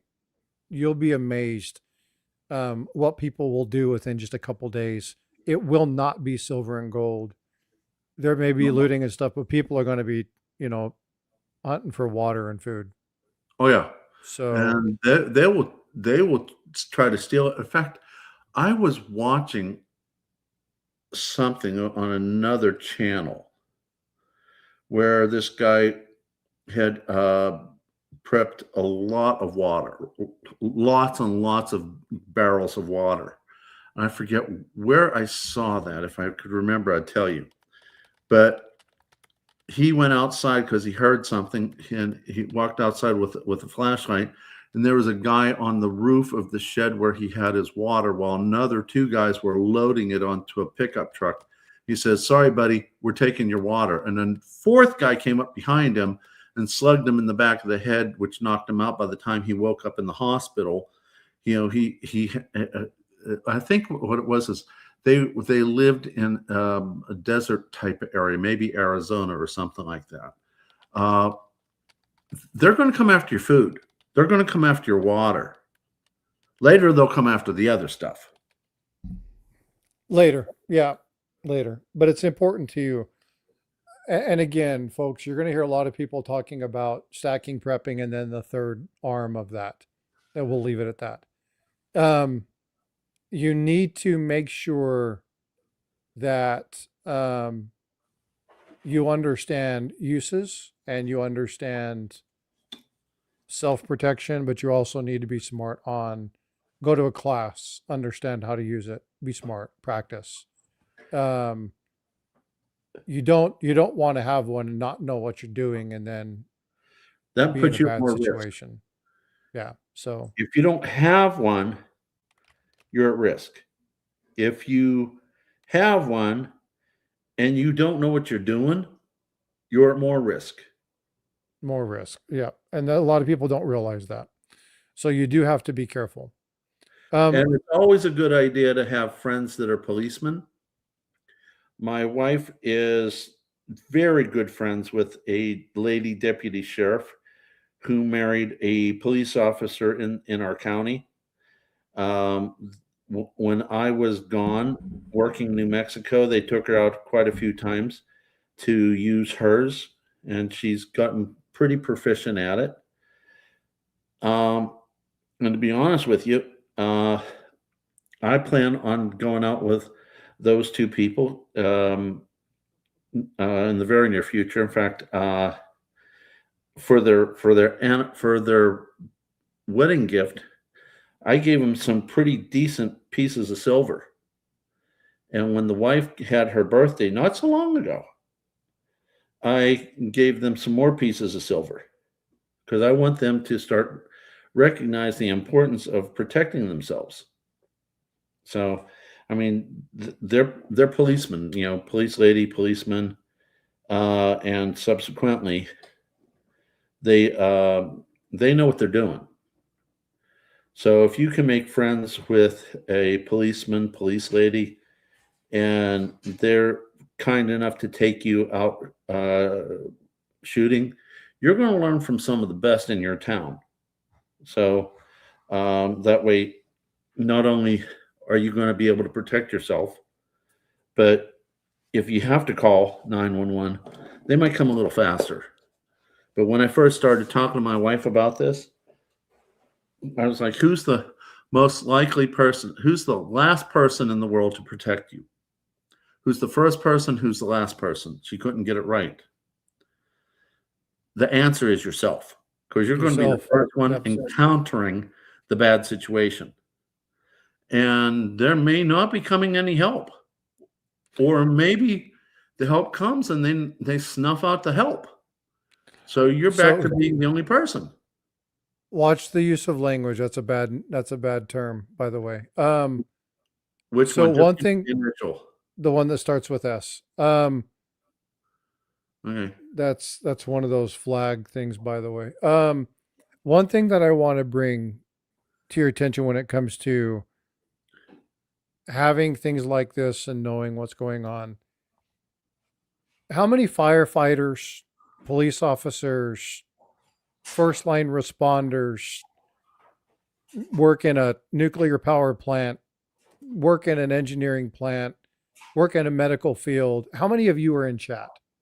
And the reason I ask is we do something in the medical field and in the military that it's like, oh my gosh, it's why do you do it all the time, all the time, all the time, all the time, all the time? And that's drill. If you want to become proficient at something, whether it's stacking silver, gold, whether it's learning about what bars are worth what value, whether it's looking at gold or silver coins, or utilizing protection, practice makes practice. Practice doesn't make perfect. Perfect practice makes perfect. Nobody practices perfect. They always do the best that they can. So practice does not make perfect. But what's extremely important in this is that you get proficient. When we were on a ship, this was many years ago, we had an actual fire in the engine room. I was lead nozzleman on that point. When it happens, I was there, dressed, the team was together, and we were in there before I really understood what was going on. Those of you that have been in the military, those of you that are firefighters, those of you that have worked in engineering places where you have to worry about, high precision, high cost of life, that type of thing, you drill and drill and drill and drill and drill. Money matters are the same. Understand how to protect your metal, contact those people that are your ins and outs for the hobby, for their metals, and go through that. Talk with them. What's going to happen? What's it at? How's that look? Because again, without repeating that, when the problems come, you're not going to know what to do. So make sure you take time to practice your strategy. Make sure you take time to review and evaluate your strategy. That's where that practice effects comes through. And it really, really is something that you just need to do the best you can. And it's important. What's up, L? Good to see you. I Hey, have mad respect for firefighters too. well, you have to be able to think critically. And since we're talking about firefighting and thinking and all that, a few days ago, I had notified Frosty of something that happened. My wife comes down. She's talking about a light. Now, I have to sometimes think outside of the box because she might not use the correct English words, and she's all psyched up about this light. And I'm like, okay, worst case scenario. I always try my best to think of the worst case scenario. So she comes down, talks about this light. I'm like, okay, if I don't go and look at what she's thinking about, something bad could happen. So instead of just blow it off because she's the wife, because she's the wife, you should put more credibility in what she says. So I go to the hallway she wants me to go to, and the light socket is glowing orange to amber. I was like, it took me a few seconds to process the deer in the headlight look. And I was like, I'm dealing with a short. And I tell the wife to tell me when the light goes out. So I go in where the fuse box is and I'm turning one off at a time. And she tells me when the light's out. Okay. So I come back down the hallway and says, why aren't you going to fix this? I'm like, what are you talking about? She points to the socket. It's still glowing. I said, I told you to tell me when the light's out. She's pointing to the ceiling and says, I told you when the light overhead was out. It's like, so communication, critical analysis, and get past the deer in the headlight look. So I went back there. I told her to turn on FaceTime. So she pointed the camera at the socket, and I watched to when the little orange amber light in the socket went out. And every time I try to go to the socket, she won't let me because she's afraid I'm going to electrocute myself, even though the electricity is out. But the point is critical thinking. You're going to get shocked by what happens. Try to get through it as fast as you can so you can fix the problem. Just like Sully when he landed in the Hudson River. They had, I don't know how many seconds of deer in the headlight look before, they started processing and started making critical decisions as quickly as they can, and they saved everyone's life. You will get shocked. Get past it as quickly as you can to think critical analysis and activate the solution, and then reassess. That's part of prepping too. Yeah, and your reassessment, a lot of people think that evaluation and assessment is a one-time thing. You've clearly never had or maintained a license, For right? what? You're always For having to test and check that stuff out. So assessment is something that happens all the time. Every time you perform a major step, you should do an assessment or evaluation on it. If you look at the cogs of a wheel and you have 6 cogs in the wheel, there are 6 steps. That means there's 6 times that you should be evaluating. Evaluate what you're doing as you're doing it. Look back, am I accomplishing the goal? Am I where I'm supposed to be? They that strategy really will help you um, start to learn very quickly where you're starting to make your mistakes. You may not catch them the first few times, but as you practice it more and more and more and more, you understand how it's supposed to be, how that silver's supposed to sound when you hit it with the pinger, what that gold maple looks like, what that silver maple looks like, what that Krugerrand looks like, so that when these things come to you, practiced hands know their trade. Doesn't matter if it's IDs and you're a bartender, or if you're a bank teller and checks and paper money. It doesn't matter. Practiced hands know their trade. So handle your metals. Understand, look at your coins, understand what you're dealing with, know what the differences are. But we're always here as a second set of eyes, as a second set of ears. And we have some pretty damn cool networks. So if you have questions, comments, you want to talk to us, about something, reach out to us, let us know. We're going to be engaging more in the community. We're really trying to grow you in 2026. Give you folks some good plans, connect you with some great people, do a lot of great interviews. My goal is to get this guy to 5K and get me to 10, 12K. But we can't do any of that without you. We want your support and your help. So if there's something that we can do, if there's some topic or something that you think is really pressing, please let us know. Okay, that really does matter to us. What is on the item to the right of your screen? That is this little thing over here. That is the head of a dragon. He's sitting on a tube of silver. And he is a mechanical 3D printed dragon that I picked up with my daughter. And he's protecting, in this particular case, it's the Cook Island Battle of Normandy. And then my 1 ounce high relief George Washington round. It's just a really cool piece. I like it. It's fun.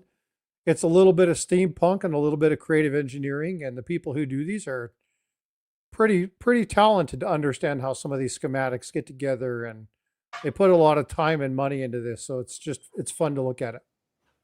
Yep. And I don't do the other stuff or his name would be Puff.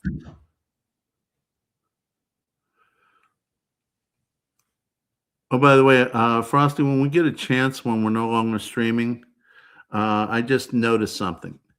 All the comments on StreamYard is coming from your side. My side's not coming across unless it early on it did and then it stopped. And I got something from Aspiring Alchemist, but the other moderators like Barbara Wawa isn't coming across, and Check Stacker isn't coming across. So unless he's been on your side, they're on my side. I understand, but I think maybe he's simultaneously on the two different channels. So I don't know if there's a glitch in the system or what, but StreamYard only showing your replies, and I'm not seeing it on StreamYard on my side. Just a little tech thing that might need to be looked at. Yeah, we'll have to figure out why that is. Open up your YouTube chat and we'll make sure that happens. I did. Okay. I'm trying to watch simultaneously now that I've identified a problem. Yet again, that is a problem. Critical thinking. Yeah, and again, I'm watching my side of the stream, so I didn't notice that, but that's a really good catch. Folks, this is another thing too. At AA, good catch, right? This is a really good thing. Our moderator's looking out for us, so nicely done. I appreciate that. Guys, I can't tell you, guys and gals, I can't tell you how much Elle and Aspiring Alchemist have done for both channels. They're always there. They're always engaging. They're always pushing the channel. Elle, everywhere we go, is trying to push us to do stuff. They have been absolutely amazing.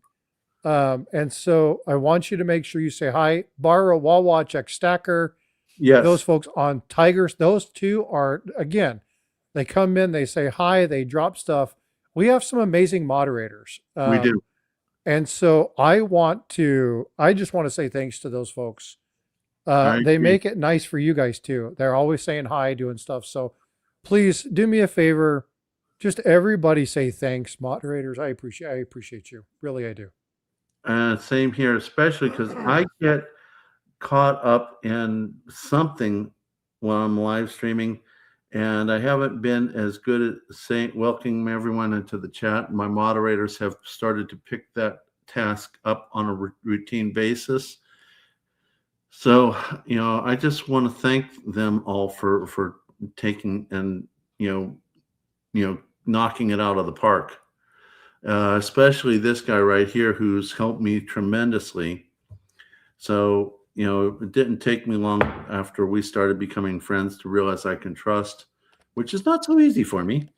But I put Frosty as a managing moderator, and he's helped me pull a lot of things out of the air that I didn't even know existed. So, big thanks to you two, not only as a managing moderator, not only as my buddy, but also helping me with my really low level tech, or low level tech ability, I should say. So let me ask you a question here. Who knows what the ID10T is? Oh, here we go again. I've fallen for that before. No, no, no, no, no, no, no, no, no. Oh, absolutely. Absolutely not. We're not playing that anymore. He's played that before. Well, I mean, no.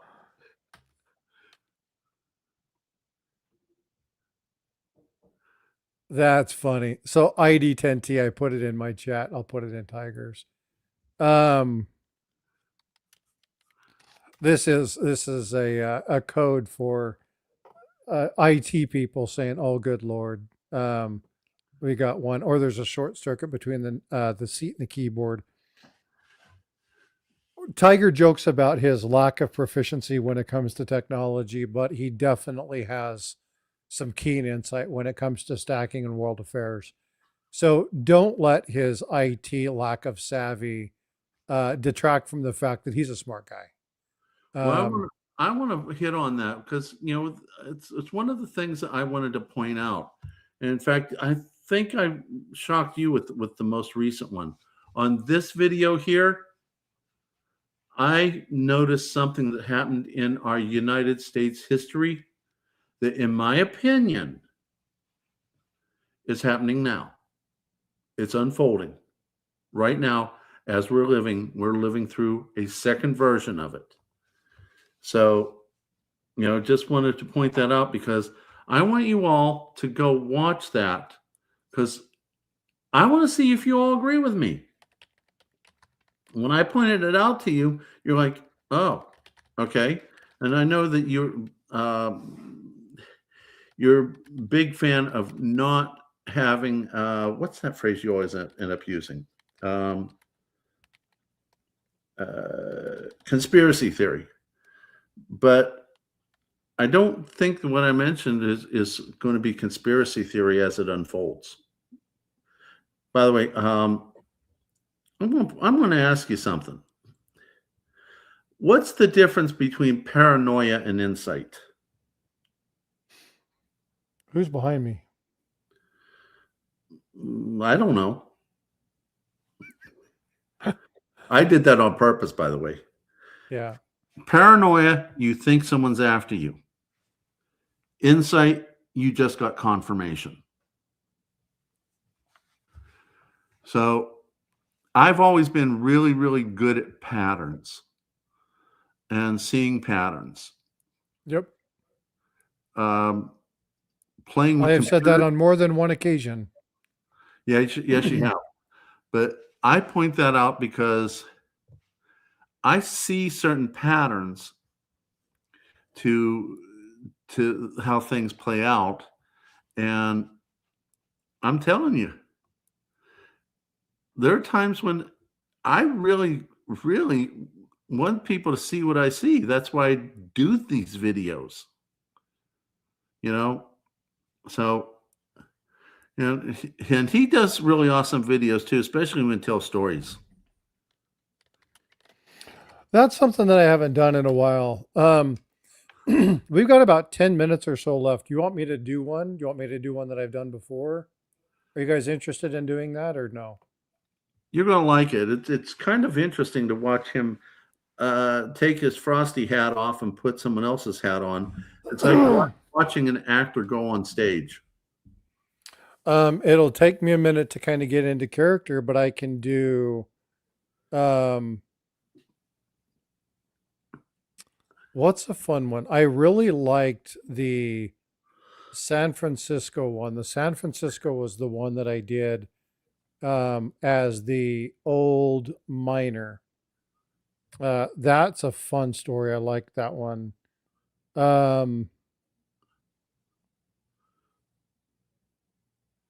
Should we do that one or should we do... Man, I'm trying to think. I've done so many different stories. Well, do the one you thought of because it's in your head. You're more ready to put that hat on.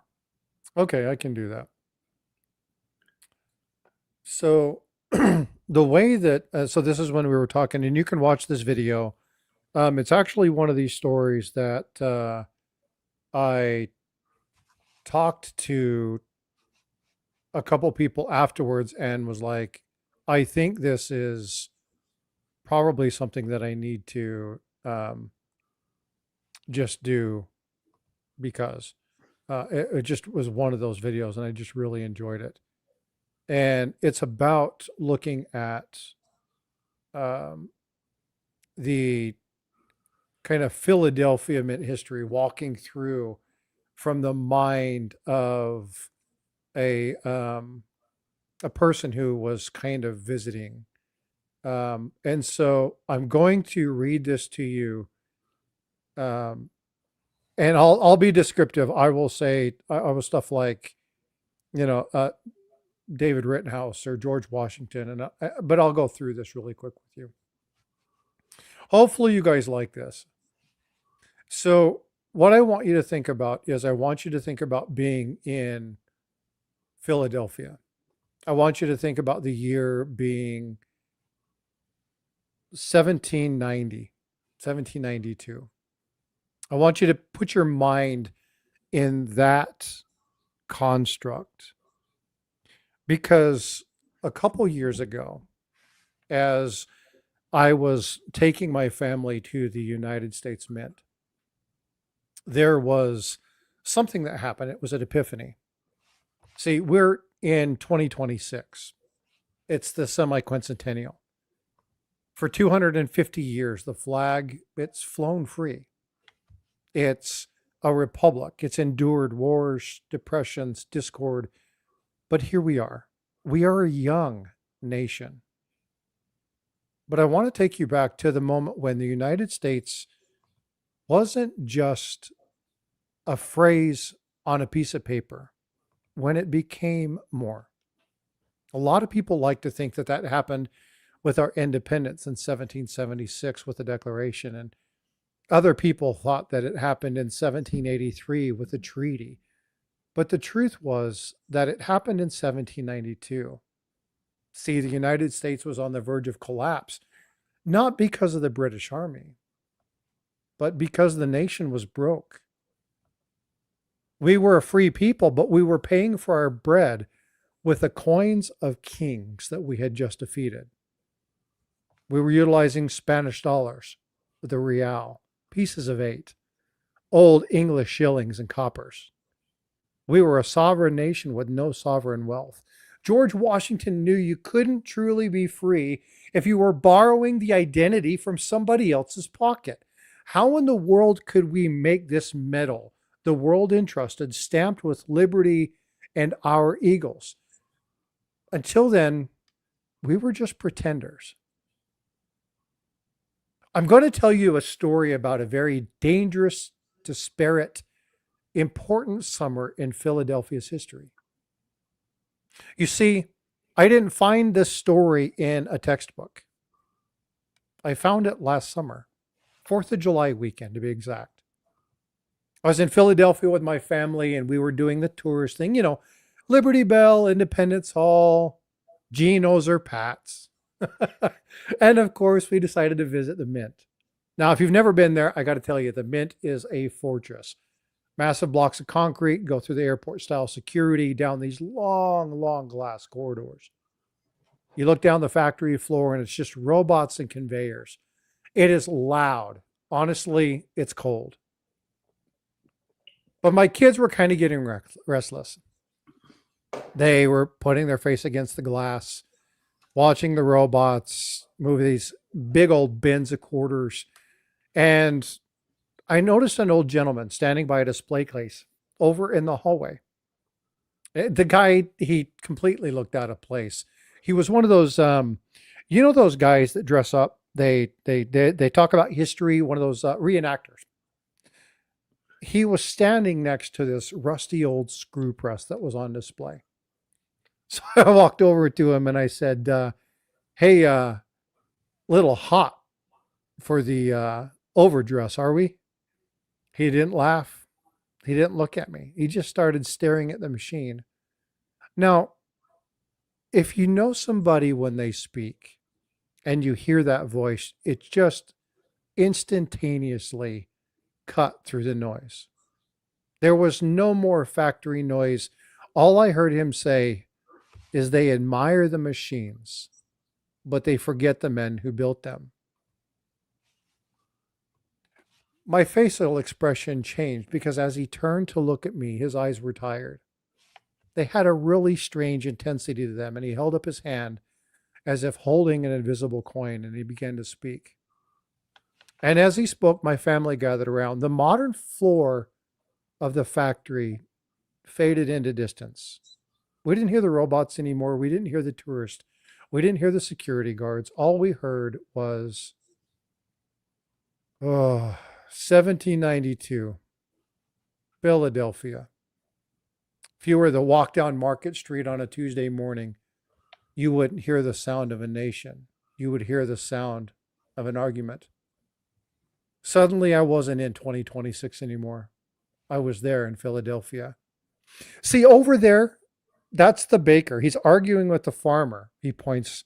He says, do you see that farmer? He's over there trying to pay bread with a copper from a merchant in New Jersey, and the baker doesn't want it. He doesn't want Jersey coppers. He wants Spanish silver. He wants that real. On this next corner over here, the sailors try to buy a new peacoat. He pulls out a heavy gold coin and hands it. It's a Portuguese Joe. The tailor squints at it, shakes his head, bites it, pulls a scale from his pocket. He weighs it. He says it's been clipped. It's too light. Someone shaved those edges. It's only worth a little bit more or a little bit less than what you think. That's the reality of our nation. We've become a nation of borrowers. We're holding onto the scraps of empires that we've just defeated just because we're tied to the shilling, the lever, the guilder, that milled dollar, pieces of 8. It's chaos. It's confusing. And for a man of science like myself, a man who believes in precision, it was maddening. He says, oh, forgive me. My name is David Rittenhouse. I'm 60 years old. My lungs are bad. My eyes are tired. And all I want to do is retreat to my observatory. I want to sit in the quiet dark, chart the movements of the planet Venus, and I want to look at Bill clocks. I want to study the stars. Stars, they're easy. See, they follow rules. They don't lie. They don't cheat. But a man doesn't say no to George Washington. I remember the night he sent for me. It was April. Wind was coming off the Delaware River. It was damp and it was still cold. Walked into the president's house on Market Street, pulling my coat tight. When I entered the study, the fire was roaring. George Washington always kept his house warm. But as he stood by the mantel, his back was to me. He stared into the flames. I remember him older than I had seen before. The war took his toll on his body. Politics were taking a toll on his spirit, and he listened very intently. David, sit down. I sat immediately. The room was silent. All I could hear was the cracking of hickory logs. And he turned and walked to the table, and he reached into his pocket, and he pulled out a handful of stuff. And he threw it onto the wood surface of the table. Clank, clank, clank, clank. Look at that. Rubbish, he said. And this is the wealth of the United States. I looked, and he was right. It was a pile of junk, a copper penny from Connecticut, nearly bent in half. So worn you couldn't see it. Spanish coin, again, so worn you couldn't tell it had the king's face on it. There was a piece of silver that had been cut into a triangle, and it wasn't the normal size. It was a mess, I said, Mr. President. I agree. Washington leaned in. He put his hands on the table and moved very close to me. He says, it's worse than a mess, David. It's a national security threat. Puzzled, I looked at him and said, how so? He's like the British look at us and laugh. Look at those Americans, they say. And they call themselves a republic, but they pay for dinner with a king's coin. They are still our servants. He looked at me pausingly and intensely. Said, Congress just passed a law, my friend. Secretary Hamilton has the plan. We're going to build a mint. We're going to make our own money. American money. I nodded. It's good news, sir. You'll need a strong director, perhaps a banker from New York or a financier like Robert Morris. No, a banker? If I hire a banker, they're going to think it's a scheme. And if I hire a politician, my God, the lies. I can't have that. He picked up one of the coins and held it to the firelight. He said, David, money isn't just metal, money is trust. Do you understand that when a farmer in Pennsylvania sells his crop for $1, he needs to know and believe with everything that it's worth 100 cents? He needs to know the weight is good. He needs to know the purity is perfect. He pointed at me. He says, I don't need a banker. I need a scientist. I need you. I was like, sir, I'm an astronomer. I build telescopes. I'm not an administrator. And he says, that's right. Did you know the people of Rittenhouse admire you because you surveyed our state with an accuracy of inches? You've worked with Franklin. You built the Ori, the models, the solar system. You're the only man in America who they know stands for absolute truth. And if you put your name on this money, the world will trust it. Build me a mint, he said. Bring me the order of the stars down to the streets of Philadelphia. I got to tell you, as I walked home that night, the weight of the nation in my pocket. I couldn't sleep. I, surrounded by books, realized that I had no idea how to run a mint. Yes, I knew metal. Yes, chemistry. I understood how to weigh things, but the mint is a factory. It's a bank. It's a fortress. And my God, it's all rolled into one. And on the shelf, I noticed a book. Black book, beautiful binder. The biography of Isaac Newton. Now, I don't know if most of you know this, but did you know the Apple, the gravity guy? Smartest man who ever lived, and I'll challenge anyone who says otherwise. But did you know for the last 30 years of his life, he wasn't a scientist? Nope. He was the warden of the Royal Mint in London. It's true. 100 years before me, the King of England asked Newton, fix my currency. And I read through his journals that night. I looked at the struggles. He didn't sit in an office. He was down in the dungeons of the Tower of London, interrogating counterfeiters. He wanted to know. He wanted the math and science to fight against greed. Immediately, this kinship was there. From across the century, Newton had traded his telescope for a printing press. And now, I had to do the same. I realized that Washington was right. Yep, he primarily was. Making money is physics, it's chemistry, and I could do this. I know that 90% gold is money and 89% is not. The difference between a strong economy can be the much as a simple grain of gold dust. So I closed the book. I had my orders. I would become the American Newton. We need a mint. I told him, oh, by the way, this is Thomas Jefferson. He was Secretary of State.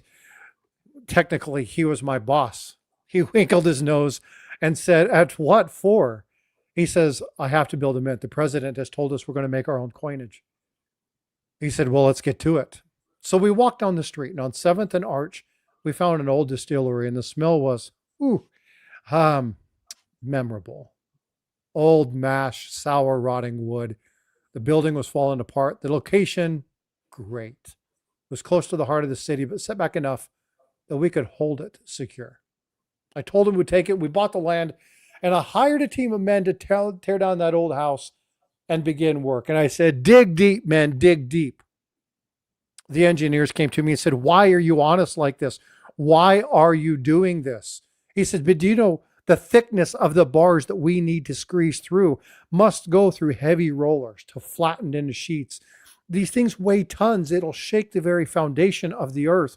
If it does, it'll make the coin wavy. Different thicknesses. It won't be what we need. That floor must be stable, and it must be secure like the country itself. We built this thing as a brick. It was simple. It was plain. And on the front, we painted Ye Old Mint. Well, we had a problem. We had gold, We had some silver. We had a lot of copper. We had no army to guard it. And I looked at the budget and I I didn't have any money. So I couldn't hire a squad of soldiers. I made a purchase and the receipt still holds in my hand today. And he reached into his pocket, holds up an imaginary piece of paper. But on it, I could read January 1793, the purchase of one dog, $3. His name, Nero. He was a mongrel, big and mean. And I bought him to patrol the yards at night. And for the first few years of finance in America, well, the United States, the entire gold supply of the United States was protected by a $3 dog named Nero. True story. But Nero couldn't protect us from the Clipper, the real enemy. See, in the days of old, the coins weren't just discs. If a dishonest man had a sharp pair of scissors, he could just clip a tiny piece away, stealing the money right out from underneath you. It was lighter, and if he did this to every coin, pretty soon he would have a giant bag of silver free. He was stealing from the people. I went to Henry Voigt, my chief coiner, and said, I know you like gears. We have to utilize physics to stop thieves. If we design a machine that makes the coin virtually impossible to cut. And he developed something called the lettered edge and a distinct machine. The idea was brilliant. We wouldn't just swap the face of George Washington with Lady Liberty. We would stamp the words onto the rim, the side of the coin, making the crime immediately noticeable. This machine at the exact moment would slide this device around, and as it rotated around, it would etch the words into the side of the coin. If the Clipper tried to shave that one, we would know it, using science to keep men honest. I loved it. But we didn't have the money. We were almost there. The building was almost finished. We didn't have the roof on. So we had to find a place to do this. There was a place, it was dirty, in an old shop. So I reached out to my buddy and I said, hey, we need to use it. He's like, you can use this floor. It's sturdy. It's been around for a long time.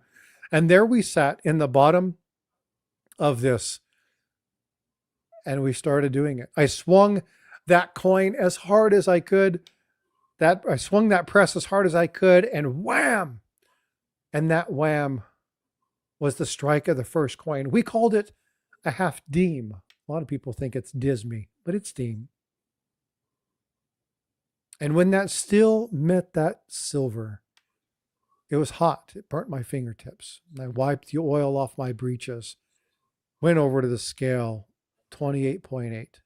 It was perfect. We ran 1,500 of those in that day. 1,500 coins. Took the first one to Washington. He didn't count them. He didn't weigh them. He held one between his finger and his thumb, and he looked at me and said, Mr. Rittenhouse, we made history. Now the building on 7th Street is gone. The whiskey distillery is gone. Nero is long gone. But the standard we set, the science, the precision, the trust, it's something that should remain. Every time you reach into your pocket, you pull out a quarter, take a look at the ridges on the edge. Take a look at the lettering on that edge. That is the ghost of David Rittenhouse, ensuring that your money stays honest. As he finished the story, we stood there for just a moment in silence. The story of the dog, the cellar, the heat, it was so vivid. I had physically transported myself to there. I walk around the corner, I turn around, look at my kids who were standing right behind me, eyes open. They said, this guy was amazing. Best performance I've ever seen. I turned back to thank him, but the hallway was empty. The group that we were with had long since moved on, security guards standing at the end. There was nowhere. It was a corridor. It was straight, full of glass. Security doors were closed. I walked over to security guard and said, did you see the reenactor? Where did he go? That old man in the velvet coat. The guard looked at me like I was crazy. He said, sir, we don't have actors here. This is a federal facility. just the robots and the tourists, and they done walked off. I walked back to that display case, standing there, looking at the exhibit for just a moment, the earliest coins of our nation. And when I looked at the placard beside it, a portrait of the first director of the U.S. Mint, the face, the same man I had just been talking to, and underneath it, David Rittenhouse, 1732, 1796. Now, I don't know if you believe in ghosts, but I'll tell you what I believe in. History is alive if you listen for it. Anytime you pick up a coin, don't just see 25 cents. See the man in the velvet coat who reminds us the value of what our nation was built on. It wasn't gold, it was trust.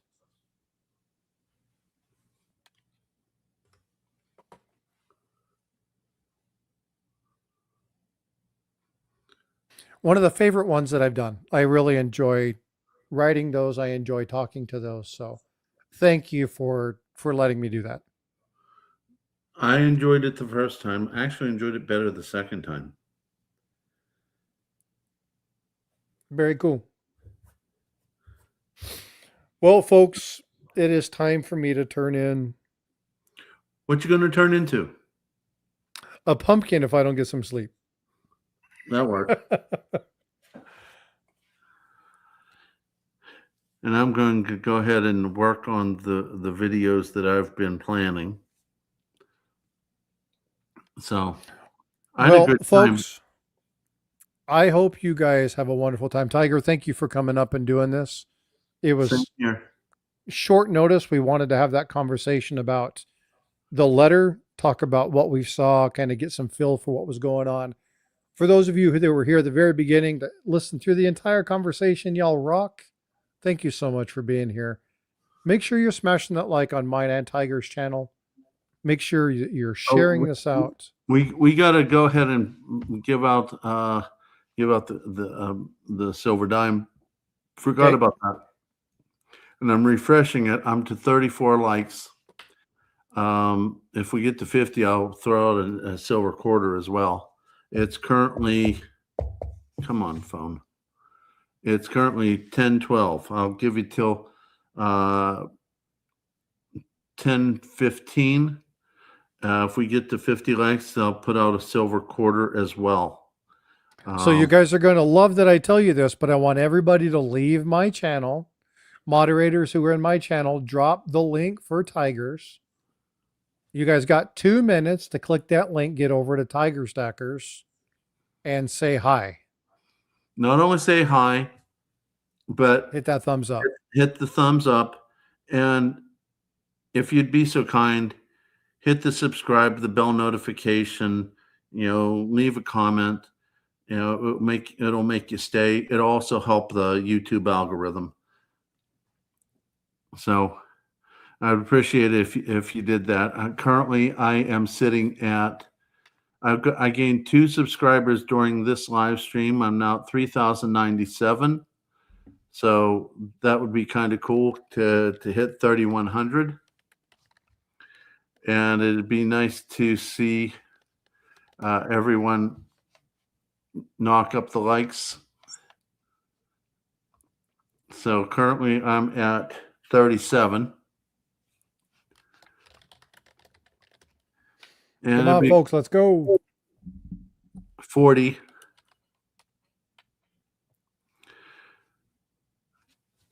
It is, we got 1 minute left.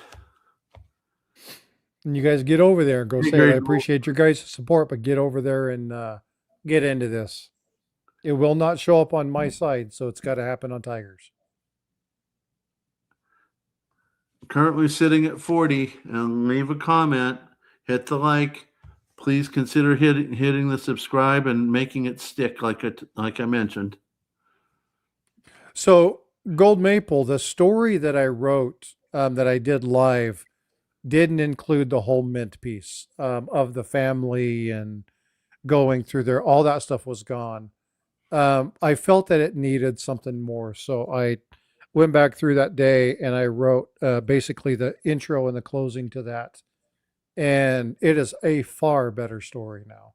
ATS, what's up, buddy? Good to see you. Long time no see. Hope things are well. So I'm at 10:15. We're at 41. Okay, I hope everyone's put stuff into the chat. We're 9 shy of hitting 50. Let's extend it 5 minutes Okay. because you have subscriber mode on. Give them a few moments to. Oh, I forgot about that. Yeah, Luther and some people were saying that, so that's a good call. We'll give them a couple extra minutes. Yeah. So get over there, sub up, say hi. And if you only hit the sub button, most likely YouTube's going to take you out in a few days. I really want to be able to get this channel up and running. I would love to get to 5,000. Now, if I get to 5,000, I'll be willing to give away 5 ounces of silver. Whether it's going to be 5 different people or one lucky winner, I'm not sure yet. But I'm willing to part with 5 ounces of silver to get to 5,000. And his number one member is not eligible. You talking about the wife again? I'm your number one member, dude. Oh yeah. Don't tell the wife though. She already knows. She was mildly displeased with me. Oh, more than mildly, dude. She was really, really disappointed. It wasn't meant to be that way. I was trying to be fun and be cool, and yeah, that didn't work out.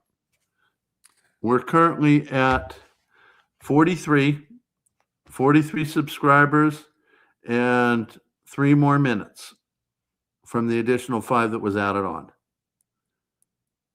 So for those of you who came in, for those of you who have just come in, you saw the thumbnail, you're wondering what it was about. Just to give you a summary, there was a letter pulled up by JM Bullion that said, we're going to honor our prices. When you do it, they lock it in. We're only going to sell what we have on the site. We talked to a number of people to try to ascertain whether that was a PR move or whether that was CYA. Listening to some of the stuff that had happened with the previous week with people with that company, they think it might have been more CYA. I'm still not going to make an assessment on that. I wanted people to be able to do that. But we did look at 5 other sites. Tiger, you want to go through and just explain what we saw that real fast? Let me go ahead and pull that up. We got about 2 minutes just to let everybody else know that's coming in late. AppMex, they will not take anything unless you hit $500 or more. And I'm not sure if they do free shipping at that point or not. I was kind of disappointed just seeing the 500. JM Bullion, SD Bullion, they put free shipping at 200. They kept to their original plan. Hero Bullion, I put it up to $1,200 almost, and it was the shipping was to be determined. Provident Metals, let me go back one. It was free shipping, but the taxes was to be determined. I don't know if you live in a state that has no taxes. I'm assuming that's what they would do, but you had free shipping. JM Bullion had free shipping. And those were the 5 websites that I went to looking into after we started talking about the JM Bullion topic. So let's see here. Let me get us back to here. And we're Neil now says, do kitty cat shorts, you'll get up to 5K quickly. Yeah, no joke. Yeah, he does a lot of those. It's amazing.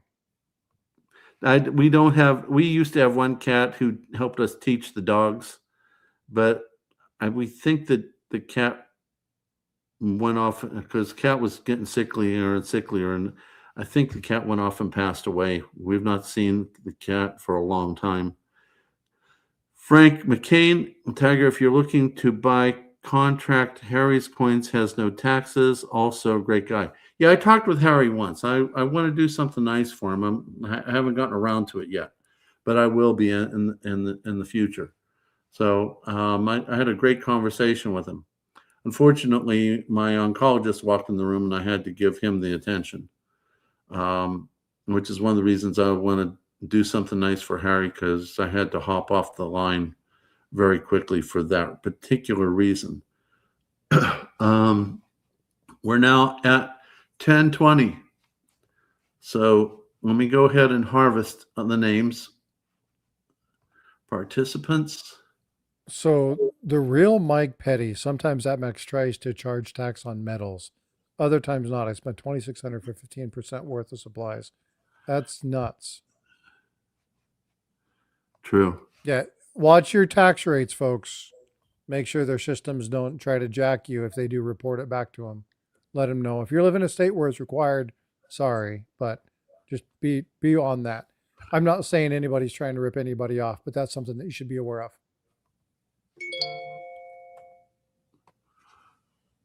So those are the names. If anything like member shows up, I'll just cut it out and roll it again. I interrupted you. You said something? So I want to, as soon as you're done doing this, there's a few more announcements that we want to make. We just confirmed one of them just a few moments ago. Okay, sounds good. I think we'll talk about that in just a sec. Yep, you do. Okay. Oops. Ouch. Sorry, Clark. Headphone guy.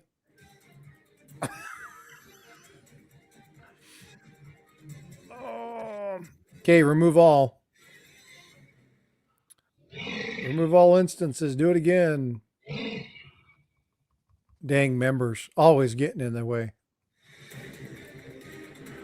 I love this song. I worked really hard at this, and I didn't know you well that back then. I did this all by myself. Ooh, invisible. Congrats.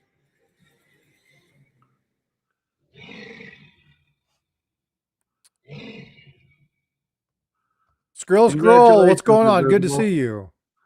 Invisible, send me a claiming email within first 2 days, first 48 hours, include your YouTube name, your real name, your address, and I'll ship you off the dime. I'm not really very fast about it, especially right now with ice being all over the road, but I do get it out there. Hey, and do me a favor, don't scream at it.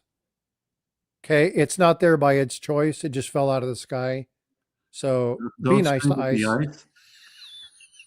Get it? Be nice to ice. Okay. Come on. That deserves a little bit more LOL. That was a very vanilla joke. Oh, vanilla ice baby. Oh, that's too much fun. Ice baby. Oh. So anyway, all right. So that one. That was pull the names. One of your dad jokes. Pull the names one more time. Pull the names again. Yep. Okay. Let me get over there.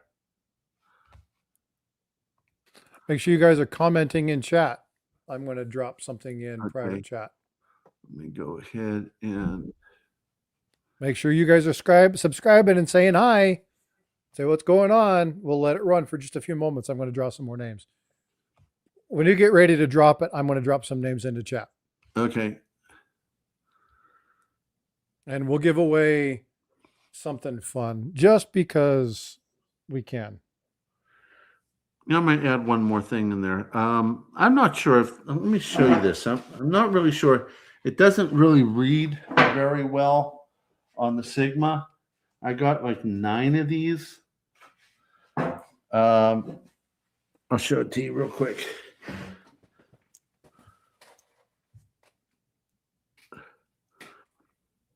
It reads what I'm going to give away, really funky on the Sigma. So I'm not really sure this is silver, but it is kind of cool. There are a lot of gold plated clad coins, a lot of them. And They used to come in sets. People try to pull them out of sets, and then they drop them in there, and they do that. So there's those. Go ahead and pull those, and then drop those in there. Pull the names. Got it. And then you got the ones in chat. So add the ones that I dropped in chat. I had the ones you dropped in chat. Private chat. Oh, private chat. Got it. Got it. Let me get in here. So do you guys remember this? This is going to be fun. I hope you guys enjoy this.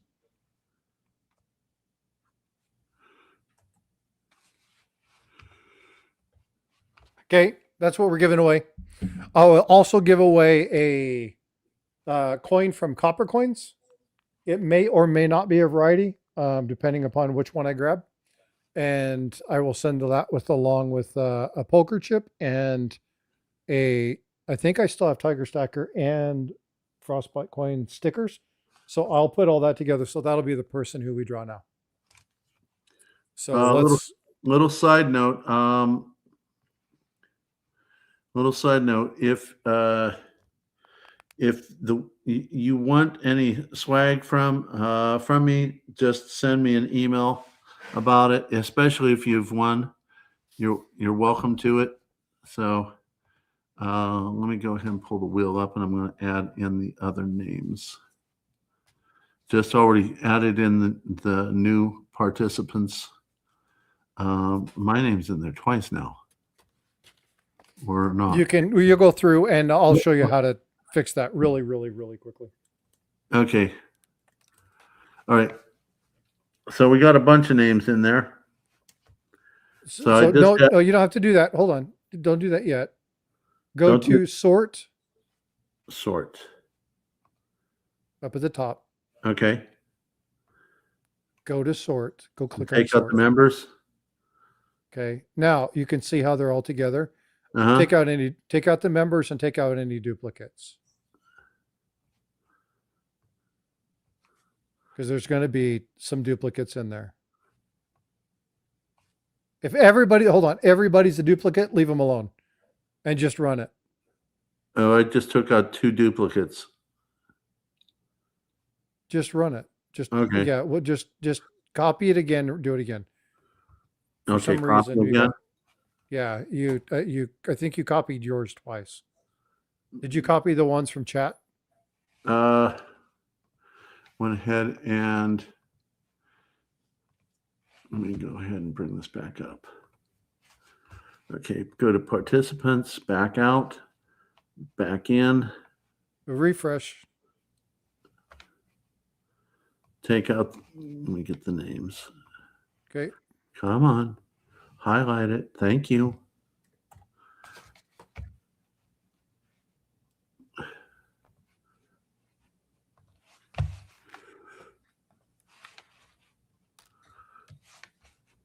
Okay, take everyone out. Put them in from my participants. Yep, come back over to your name from grab the bottom one. Grab the bottom one. I am. Okay. And then if there's doubles, we'll sort that out later. Okay. Okay. You said sort to get out the members. Yep. And see, remember how that, and we'll just leave it as it is. Yep. Yeah. And just spin it and run it. Hold on. Let me turn down the volume for Clark Kent. It's not just for me, dude. It's for everybody. Here we go.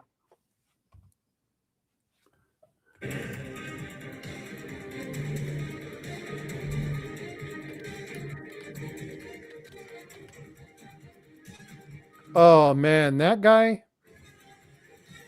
How you doing? Good to see you. Congratulations, Luther. Thanks, Luther. Appreciate you, bud. He knows my information. He knows how to get a hold of me. So Luther, just text me. I'll put you a package together. We'll find out what you already have and we'll work around it. I sent his kid stuff, so he has everything. And for, where's the cursor? There it is. And for this quarter, which probably is clad, maybe gold plated.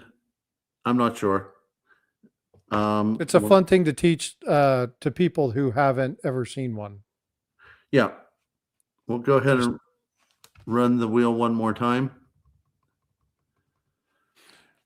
Hey, And Carrie Bill? Bruce, what's going on? Good to see you. And to all the people who have subscribed to our channels today, thank you so much for the support. Greatly appreciate it. Bait the hook. Bait the hook. Congratulations, Bait the hook. Congratulations. So 10 Tiger an email. Send Tiger an email at thetigerstacker.com. All right, Tigerstacker You at let Gmail. me know that you won the possible gold-plated quarter, and I'll make sure that you get that within 2 days, please. That email's in there. Just send him an email now, and then send your address and your username, and whatever name you want him to ship as. Okay, and please don't tell me put something like coins or bullion or stacking or whatever, because someone might steal your stuff. Fact. Yeah, good practices. Give it to Miss Aloha, 1970. That's awesome, dude.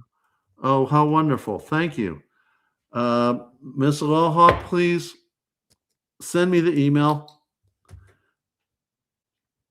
And because what I do is I print those off to make sure that I keep everything accurate, and I end up sending you the email back plus your winnings. So Miss Aloha supports both of our channels very, very well. She's located in Hawaii. So aloha and mahalo for being here. And Tiger, I'll connect with you because I want to send her just a full-on Stack Elector Tiger Frosty pack. So we'll get a whole bunch of stuff. We'll just send it together. Okay, we'll work on that. You support the channel nice. You guys are awesome. That was a gift of kindness, so we will match that kindness. Yeah, that's true. So well, cool. Well, hey guys, I'm done. Me too. I am tired. My butt needs to go to bed. I need to be fresh for tomorrow. I can't come up with a smart alecky response to that, so I'll be quiet for the moment until I find out something new. So you want to drop the news about next Monday? Oh yeah. Oh yeah. Before we do that drop, what do you got coming up for people to partake? We know about Lynette Zhang possibly tomorrow if she wants to do as a live. So yeah, so I'll find out tomorrow. I have it already set as a live. So if she says we're going live, it might be delayed, but that's fine. Whatever she wants to do, we're there. Boom, it's going to go. Make sure that I know about that because I don't want to miss my teacher. I definitely will do. In a couple weeks, we're going to be talking with a man by the name of Greg Bennick. Now that's going to be videos. There's going to be a series of them. We've already planned out a couple. Phenomenal man, brilliant, knows varieties and errors very well, but he's got a very storied past. We're going to be talking about some stuff. I've got an amazing question that I've asked him. He's putting some nice stuff together for you all, and that's going to be fun.